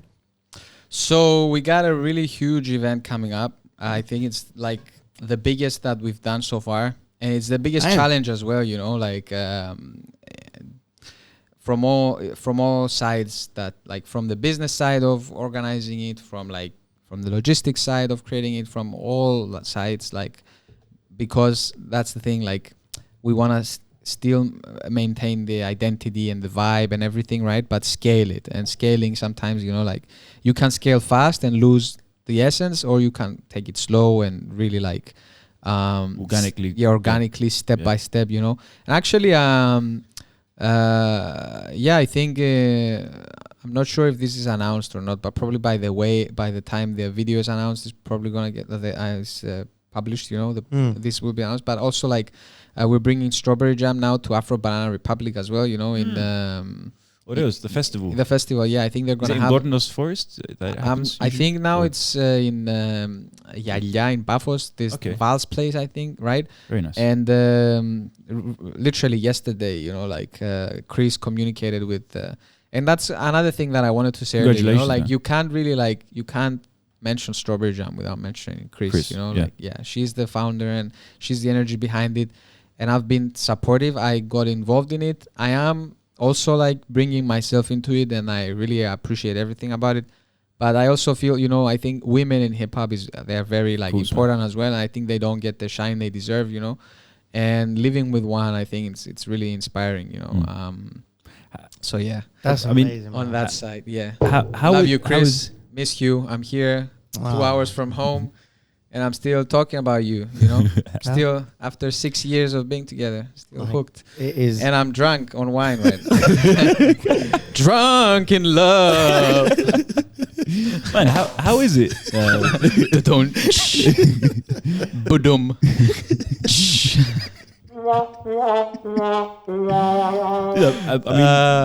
I think a lot of people can relate as well from other industries. But how is it running a brand with your partner that you also live with? Yeah, I mean, before going, sorry to cut you. Before going into that, because I did mention Afro Banana Republic, but I didn't really mention the huge event that we're really like creating, right? Because I think that's the highlight for me of the year, right? And I know Juicy's also preparing something. I also heard it from the episode, but I also talked with them and they told me quite a few things, and I'm really looking forward to what they're creating. Shout out to Juicy, man. What a fucking crazy thing. Yeah. Like them boys, shout out Mike, stuff. Yeah, man. Love you, man. Cultura doing big things, man. Cultura is unbelievable. And that's also like going back to the other question, you know, like I didn't mention everyone, you know, I did mention team, like, but Juicy as well, they're building something, you know, like, and that's the thing, like what I think something that's missing in the scene in general is for example, I don't necessarily agree with everything, you know, like with the direction that they're taking, like with, but I'm also like, I'm fucking one person, man. Like I don't know everything. Like, you know what I mean? Like I might be like, I do have 16 years in the game, but I'm not saying that I am the know-it-all and like you should follow what I say or whatever, right? So I'm also open to live new experiences and like take me in a direction. I'm gonna follow you. You know what I mean? I think it's really important to be able to stay open and follow.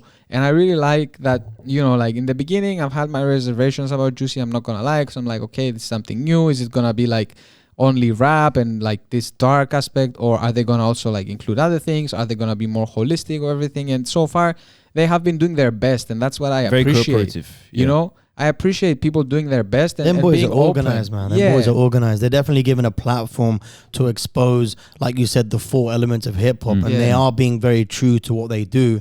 And I think that is a lot of big collaborations. They're open, important, you know? man. It's They're open to hear out other people's ideas. We reached out to them about the podcast, and they were like instantly replying. We never met these guys, man. They just came on. I didn't even know like 2 of them were gonna come, man. They just come very calmly, very true to themselves and what they believe in. And I've learned a lot of things from that podcast as well, you know, like, because I do know Mike, because he used to dance back in the day. And even recently he started again, but then he stopped. And I want to like take a moment there and come on, Mike, you need to come back to the sessions, you know. Come on, man.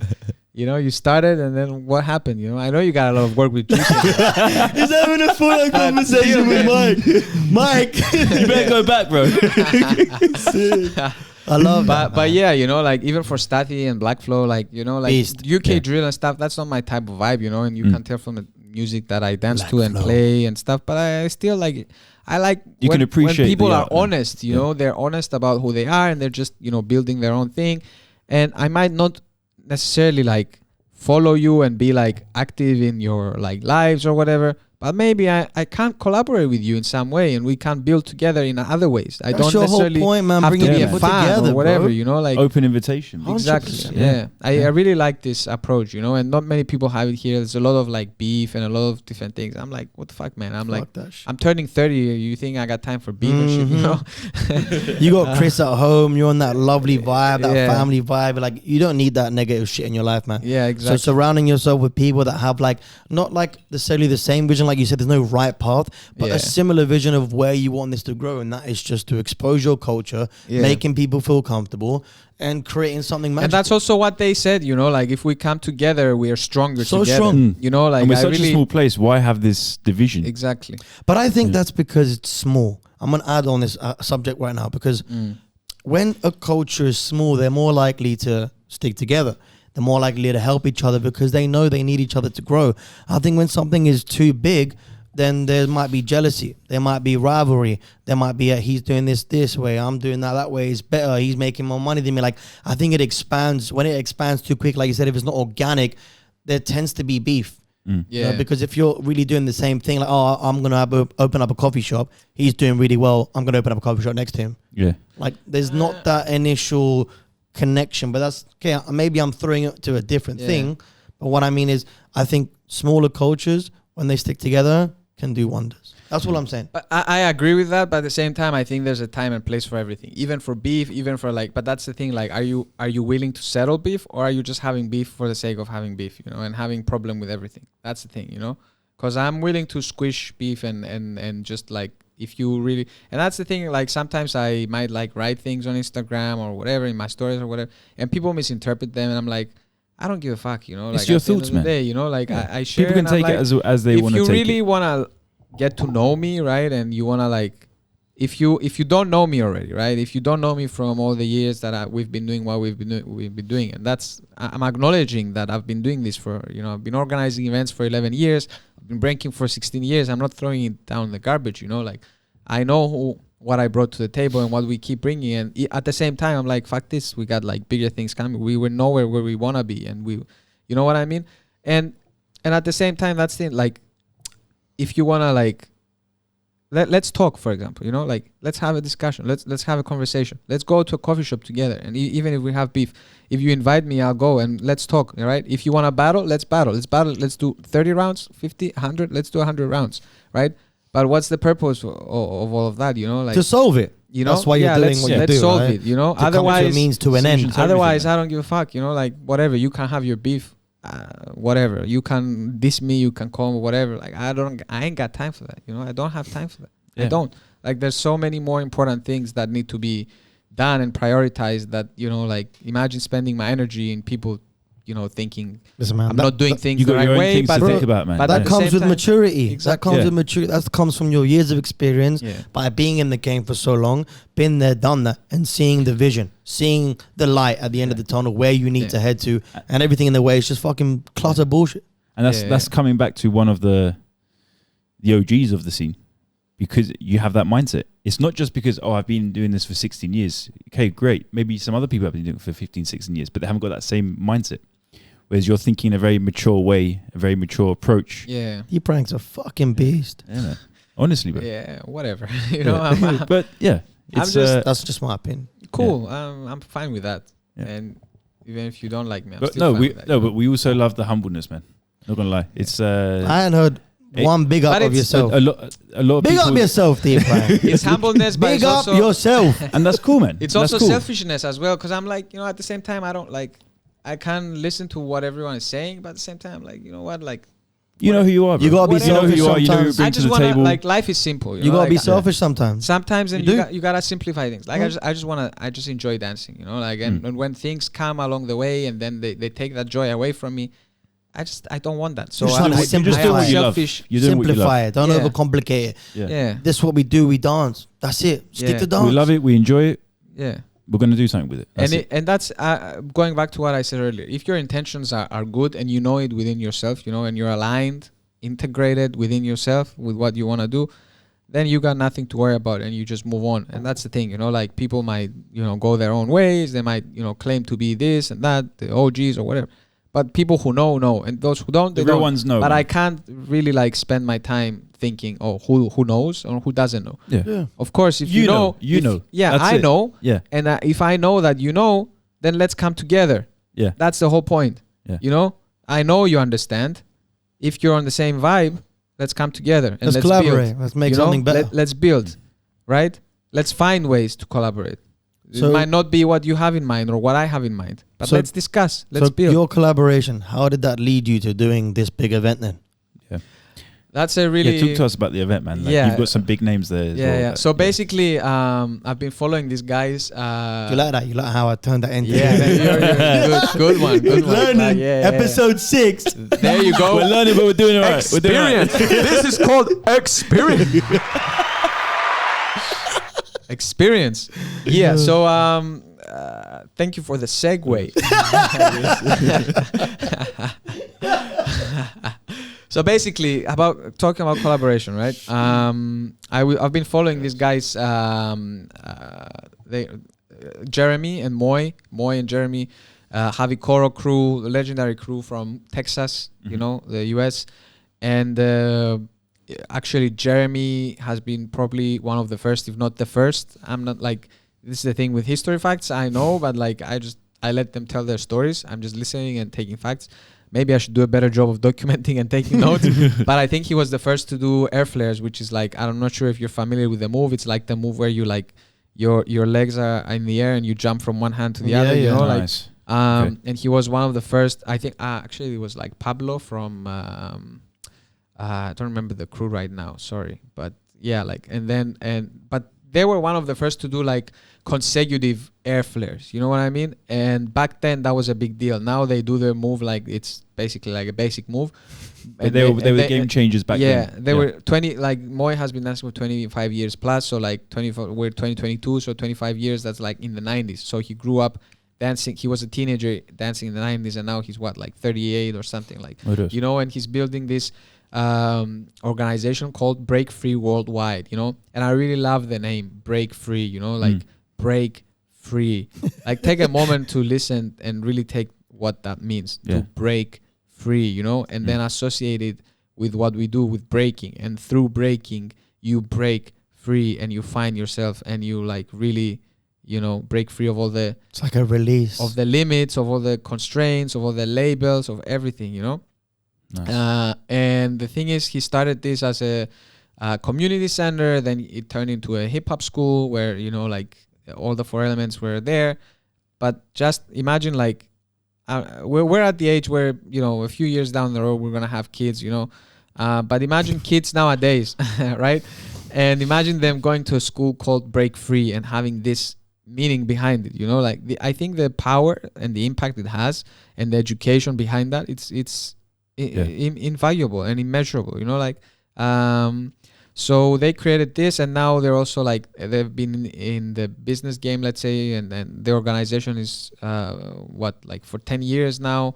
They've been they opened different schools in different states in the US. They opened their school recently in Perugia, Italy. Nice. And they've been also doing different events. They have actually one of their events happening this weekend in Texas called Break X, and it's going to happen in NASA, in freaking NASA, bro, in Texas. You know, when we're talking taking things to the next level, we're not like lying, you know, like they're bringing their events into NASA, and even NASA, the people working there and everyone was like, we're blown away with breaking, you know, and what we do. Whoa. Yeah, I'm telling you. And they had another event. Now they have their event Break X in this weekend of the 24th, 25th of April or something along those lines, right? Tuesday, I think. Yeah, no, like the weekend. Oh, okay. Yeah. So maybe like what? Today's 21st or 22nd, 23rd, 24th, right? And their previous event, it was called, I forgot right now, but they had another event back in February, and they also did it at NASA, and the auditorium, they had less seats, and now because of the demand and how it grew, like 2 months down the road, they got like 200 more seats or something along those lines, you know. So they're really building, and they really want to expand on an international level. And that's when like I saw one story from Jeremy on Instagram, when they opened the school in Perugia, and I was like, one day we need to bring Break Free in Cyprus, you know. And then he was like, I really feel it, D, you know. Let's have a call. Was that your first approach? Like, is that your first interaction that you had with these guys? No, like over the years, actually, I have a video. Massive. I have a video. Like I've been following them over the years. I think back in 2014 when I was in the UK, I have a video. I posted in my stories. I think I was gonna make a post, but then I never did that. But standard. Yeah. It was like 2014, so 8 years ago. Yeah. And I was in my what's it called, like the halls of residence little room, like with the shared kitchen and stuff. And they had this competition, like to share the space where you break free. So like what's your space where you train and your space of breaking free, right? And they would choose one person, they would fly them to Houston, Texas, to one of their schools. And I was like, oh wow, like 21 years old. Back then, looking at that, I was like, "Oh shit!" Like, and then I showed the small. Back then, Instagram only allowed 15-second videos. Imagine, And back then, people were posting their food, bro. Yeah, like, it was a different. It was a different time on Instagram back then. Definitely. And then that's when I shared my. That was 8 years ago, and the whole organization is like 10 years old, 11 years old, something along those lines, right? And I posted, so I did have some interactions, not on a personal level, but I've been following their journey, right? And that's also something that I feel it's really important, like I've been basically a fan and a supporter of these guys way before we started collaborating. Okay. But because our values were aligned, and what they... And because you stuck to what you do. Exactly, yeah. 100%. Stuck to it, man. Because I stuck to my values and what I believe in and what we're creating here, and because of what they're creating over there is very like... Similar. Yeah, very similar. It's the same thing, basically. That synergy. Exactly. Natural synergy that you have with it. It was one message away, but it took 10 years to send that message. It is, man. And then one message away, and that collaboration started. And we're building an event with them in June 10th to the 13th, which is Galakalismos weekend. Let's go. It's, and they're coming to Cyprus? They're coming to Cyprus, and a bunch of goosebumps, bro. Yeah, from Texas, and a bunch of other people from the US and also from all around Europe. They're coming to Cyprus to also like teach workshops. Some of them are legit legends in the scene, and like we got Kent Swift, who is Amber, tell me about that. Yeah, I mean he's one of the real OGs, let's say, in the scene. I remember you sending me a screenshot of his message. And how humble he sounded, man. Dude, that guy... And then I go into his profile, I'm like, dude, this is... 60-year-old man. Yeah. And he sent me a message after, like, I created an Instagram reel where I shouted him out. And I was like, we weren't even following each other, Oh, no, I mean, I was following him, but he wasn't following me, because who the fuck knows a fucking kid in Cyprus, To him, I'm a kid. And he has so many followers. I mean, he's a legend. Like in the scene, he's like probably one of the few universally accepted legends. From other people, if you call them legends, there will be some contradiction. But like when you come to the origins, like he was. The movie Beat Street. Beat Street. It's one of the with Turbo. No. Yeah, Turbo and Ozone, I think. Yeah. Like. Or maybe that was Breaking. Was that I'm Breaking? Not sure. Yeah, I think. But it's I've seen Turbo and Ozone. Yeah. No. I think that was along those lines, right? Yeah. That's the thing. Like Ken Swift and Rocksteady Crew, they were part of. He's no longer with Rocksteady, by the way, but still, like they were part of back then. They were part of one of the first movies that went worldwide and basically inspired the whole world, generations to break. And we're bringing this man to freaking Cyprus, man. And Dude. You got the opportunity to learn from him, to like, for me, and that's the thing, like I wanted to go and learn from him, and we were also bringing Buddha Stretch, who choreographed for Michael Jackson. I've seen a lot of reels between Chris and Buddha Stretch. Yeah, they do sessions. They do choreographed online. Michael Jackson. Zoom. Yeah. Is that what you just said? He choreographed for Michael Jackson. Yeah, he did. How fucking crazy! He is danced that, in the video clip as well. Like if we put the video clip right now, I can show you his face. And exactly. Yeah. And his crew, Elite Force, like it doesn't get better than that. And that's the thing, like get better. And that's the thing, like most of the hip hop scene in Cyprus, like they don't even fucking know about this, like they don't. They don't. They're not educating themselves. They're only working on their element or whatever. But like for me, and we got like Paul One is from like. He's representing the whole world. He's from like I think Puerto Rico, but he grew up in California. He told me freaking stories that he was chilling in the same park as Tupac and others. Like they were going there where the fuck do you hear these stories, man? Honestly, like where can you find this? But you can. Why? Because all our real actual OGs are still alive. Yeah. And you get to, and we brought this guy in Cyprus so many times, but like also maybe, and that's why I like to take responsibility. Maybe it's our fault for marketing it only as breaking and not necessarily like a hip hop conversation or something, right? Which I think it does plays a big role. But I think, you know, like when you got people that have been doing this for 30 plus years, 40 years, like, why not go learn? Like, ask questions, you know, like go learn. Why don't you do a from Q&A? Do a Q&A when you come. When they come, we're gonna host workshops, and they're gonna be like opportunities where you can basically come and just like the same way that we're chilling now. These people, they will be there, and you can like ask questions and build with them. Oh, like how long, you know? Like, we'll definitely be. What there, are you doing right now? Yeah, you should. Like, I'm gobsmacked. That's amazing. I can't believe what the hell you're telling me. Yeah. And the event is called Strawberry Jam 2022. Let's go. And it's kind of like the name is a promotion of the brand as well, but it's also I like that you put the year on it. Yeah, because it's a comeback. I feel it's marking the year of Strawberry. Like, I think it's also like it feels like boom, like it's a comeback. Like, because we had the Get Down, the event that we've been doing. You also came to that one, right? Was it with the basketball collaboration? Yeah, with the 3-on-3. I played on the 3-on-3. We got fucking smoked, and then I went and watched these guys spin on their heads. Yeah. I was like, all right, I'm good now. Feeling better. I'm feeling right now. But that's the thing, you know, like that was in 2019. 2019. It was before and we COVID, tried to do it in 2020. We cancelled it. We tried to do it in 2021. We cancelled it due to the pandemic and everything. But you never gave up. Yeah, but now 2022 we're coming like so, and even in. So like, I love that so much because I've said this before. Hip hop and basketball go together. Yeah, you said that with. And playing basketball that day, and you've got hip hop in the background. You've got the sunshine.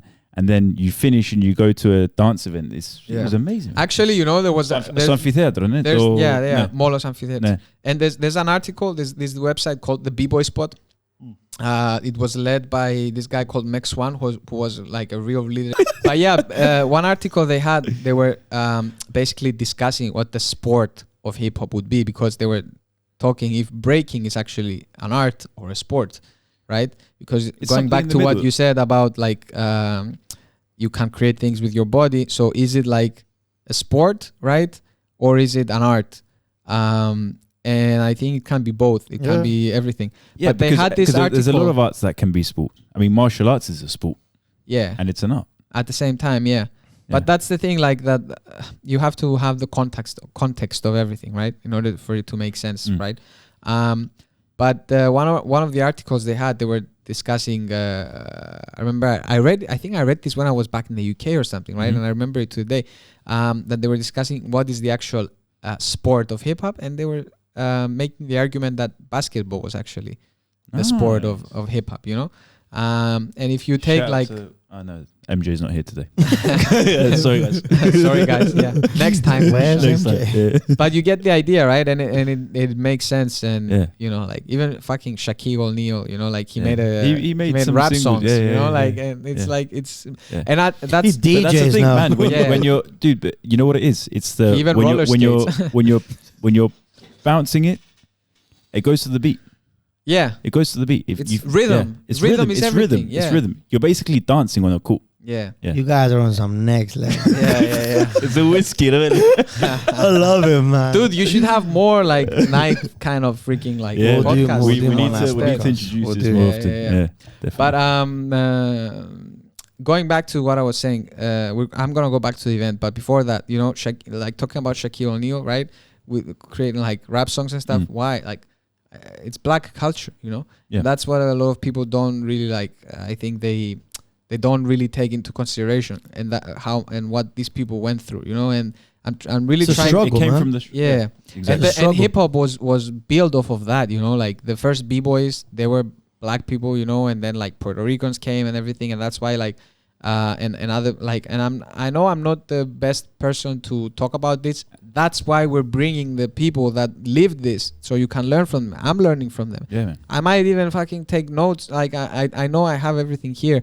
I should rewatch all the documentaries and take notes, so when I speak correctly. But at the same time, it's everyone's responsibility to do their due diligence, right? Bro, as long as you speak from the heart, that's correct. Yeah, exactly. but I don't want to get anything wrong. I think it's really important because you should pay respect to the culture behind founding it. fathers. You know, it's black culture, and then like.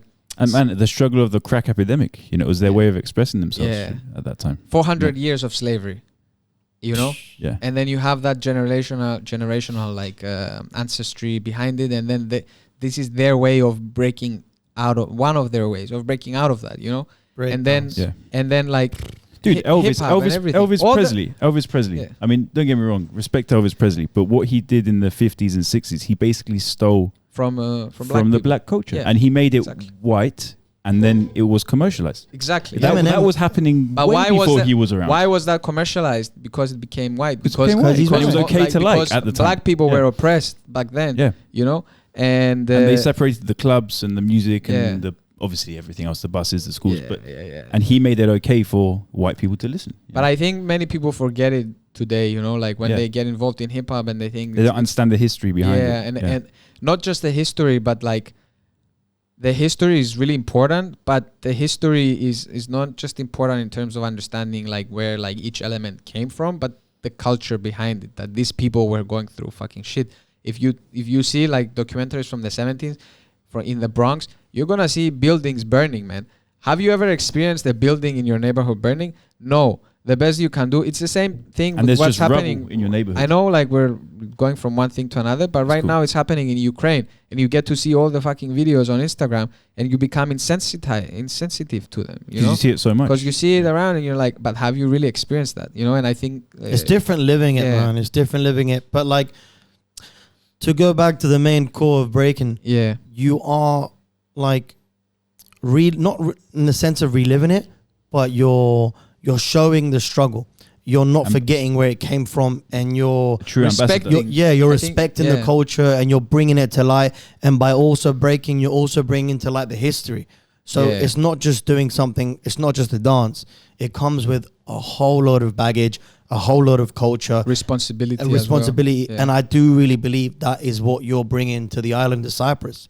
And whether you acknowledge it or see it in a different way, because you're a very humble guy, but that is what you're doing.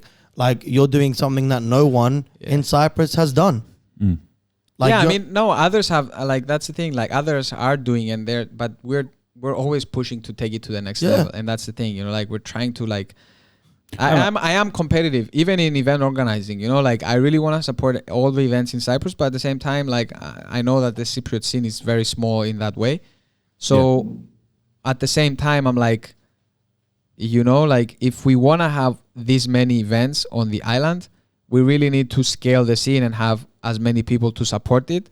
Otherwise, what are we doing? You know, like we have like, let's say you had 100 people and you have 10 events and you get 80% of those 100 people to all the events. That means freaking 80 people, right? That are spread through 10 events. So that on average, you get like 8 people per event, right? Because you got too many events and not enough people. In the UK, that they have a bigger scene, for example, right? You can have like every week a different event. But here we cannot. You have the population for exactly. We cannot, not the population, but the scene, the population in the scene. Yeah. That's a difference. We cannot accommodate this yet. And I think many people don't understand this, and they feel like, they're doing an event, let's go support. They're doing an event, let's go support. And I'm not against supporting, but at the end of the day, are they really doing it for the benefit of the scene? You know, these are the questions. That are they doing it because the scene? I am part of the scene. Are they throwing an event so I can come and be part of it and be free and have fun and all the things that I am taking into consideration every time I'm organizing an event, or not? You know what I mean? Do you think do you think people may abuse it for money? Of course, or for their own like, I wouldn't say fame, but like their own money killed art. Yeah, money killed art, man. Dude, I know there's so many events that they just add like breaking battles because they're gonna get like, so they might do choreo or a lot of other things, and they just add breaking battles for the sake of adding breaking battles, because on top of the choreo, which means like, let's say you get like 10 crews from 10 people each crew, like, right, doing like a choreo, That's 100 people paying 15 euro each, right? And now we're doing maths again. I told you it's important. Too much whiskey. I don't want to be doing maths right now. I'm drinking wine and Red Bull. It's Nah, rum. I'm joking. But, cheers, guys. I'm really enjoying my time here, for Cheers, real. man. This has been amazing, bro. Shit, boys. Yes. We should do this again sometime. Definitely, Man, Without the microphones. No doubt. Within reason. Yeah. But nah, like, we'll definitely do it again, and we really can't wait to hear after your event. We'll definitely do a part 2 with you, just to see your experiences, and like, we're definitely going to be there. We're going to be there as well. I think we can figure out a portable.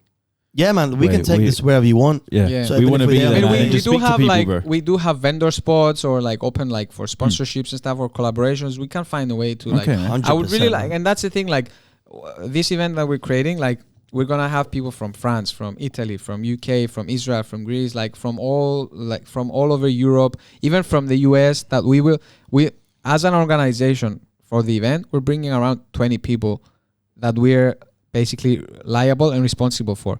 And then including the OGs that we talked about, like Buddha Stretch, Poan, Kensu. So you're sorting out the accommodation. Yeah. Okay. And how many days will they be in Cyprus for? Like 1 week or?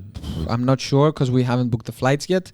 But the event is going to be a 3-day festival, right? So there's going to be, and it's based on 3 pillars: education, culture, and competition. So what are the dates? Everything. The dates of this is 10th, 11th, and 12th of June, and we got the 13th Monday, which is also. Yeah, my birthday. We're definitely putting the links in the description as well to make sure that people can see this. 13th is Cataclysmos and it's Monday, so it's also a bank holiday. So that will be really good because everyone excuses will be off.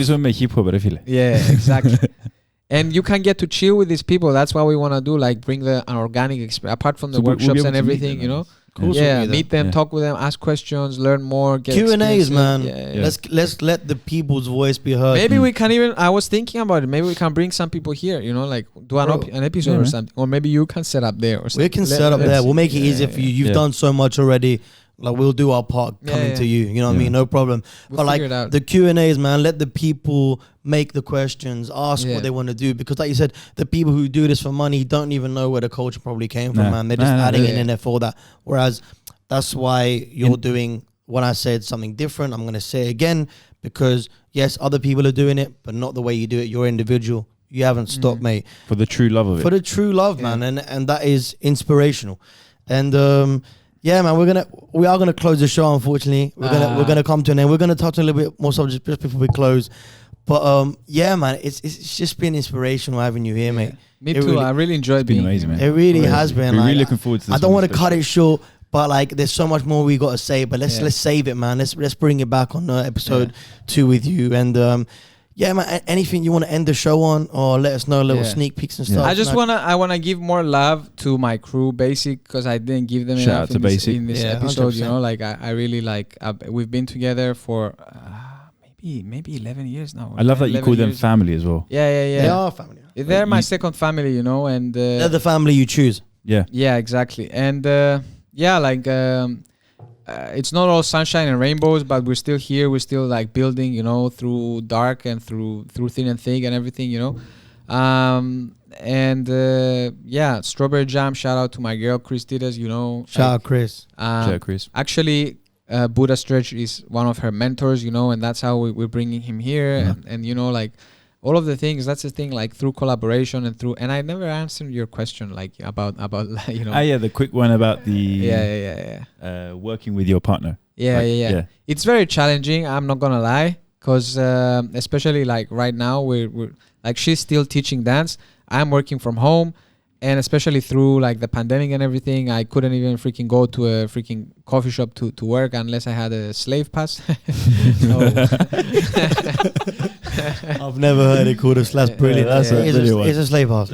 Whatever, man. Like, we gotta do what we gotta do. But yeah, I mean, it's true, right? It's true. To a certain degree. Fuck that shit. It's part of reality. So whatever. Like now, thankfully, I went through it. and I have my recovery pass, so I can go. But it's like sometimes I'm just staying at home all day working, and then she's outside, and then I have to work on my regular job, and then I have to work on the event, and then I also want to train, and then I'm stuck on the same place, and I'm like, what the fuck has happened? You also need to be there for your wife and your girl, man. Exactly, you need to show that love. I think relationships are dedication, man. It's work. Like with anything, you need to put work into it, and you need to constantly have that drive. Whether you're married for 10 years, 50 years.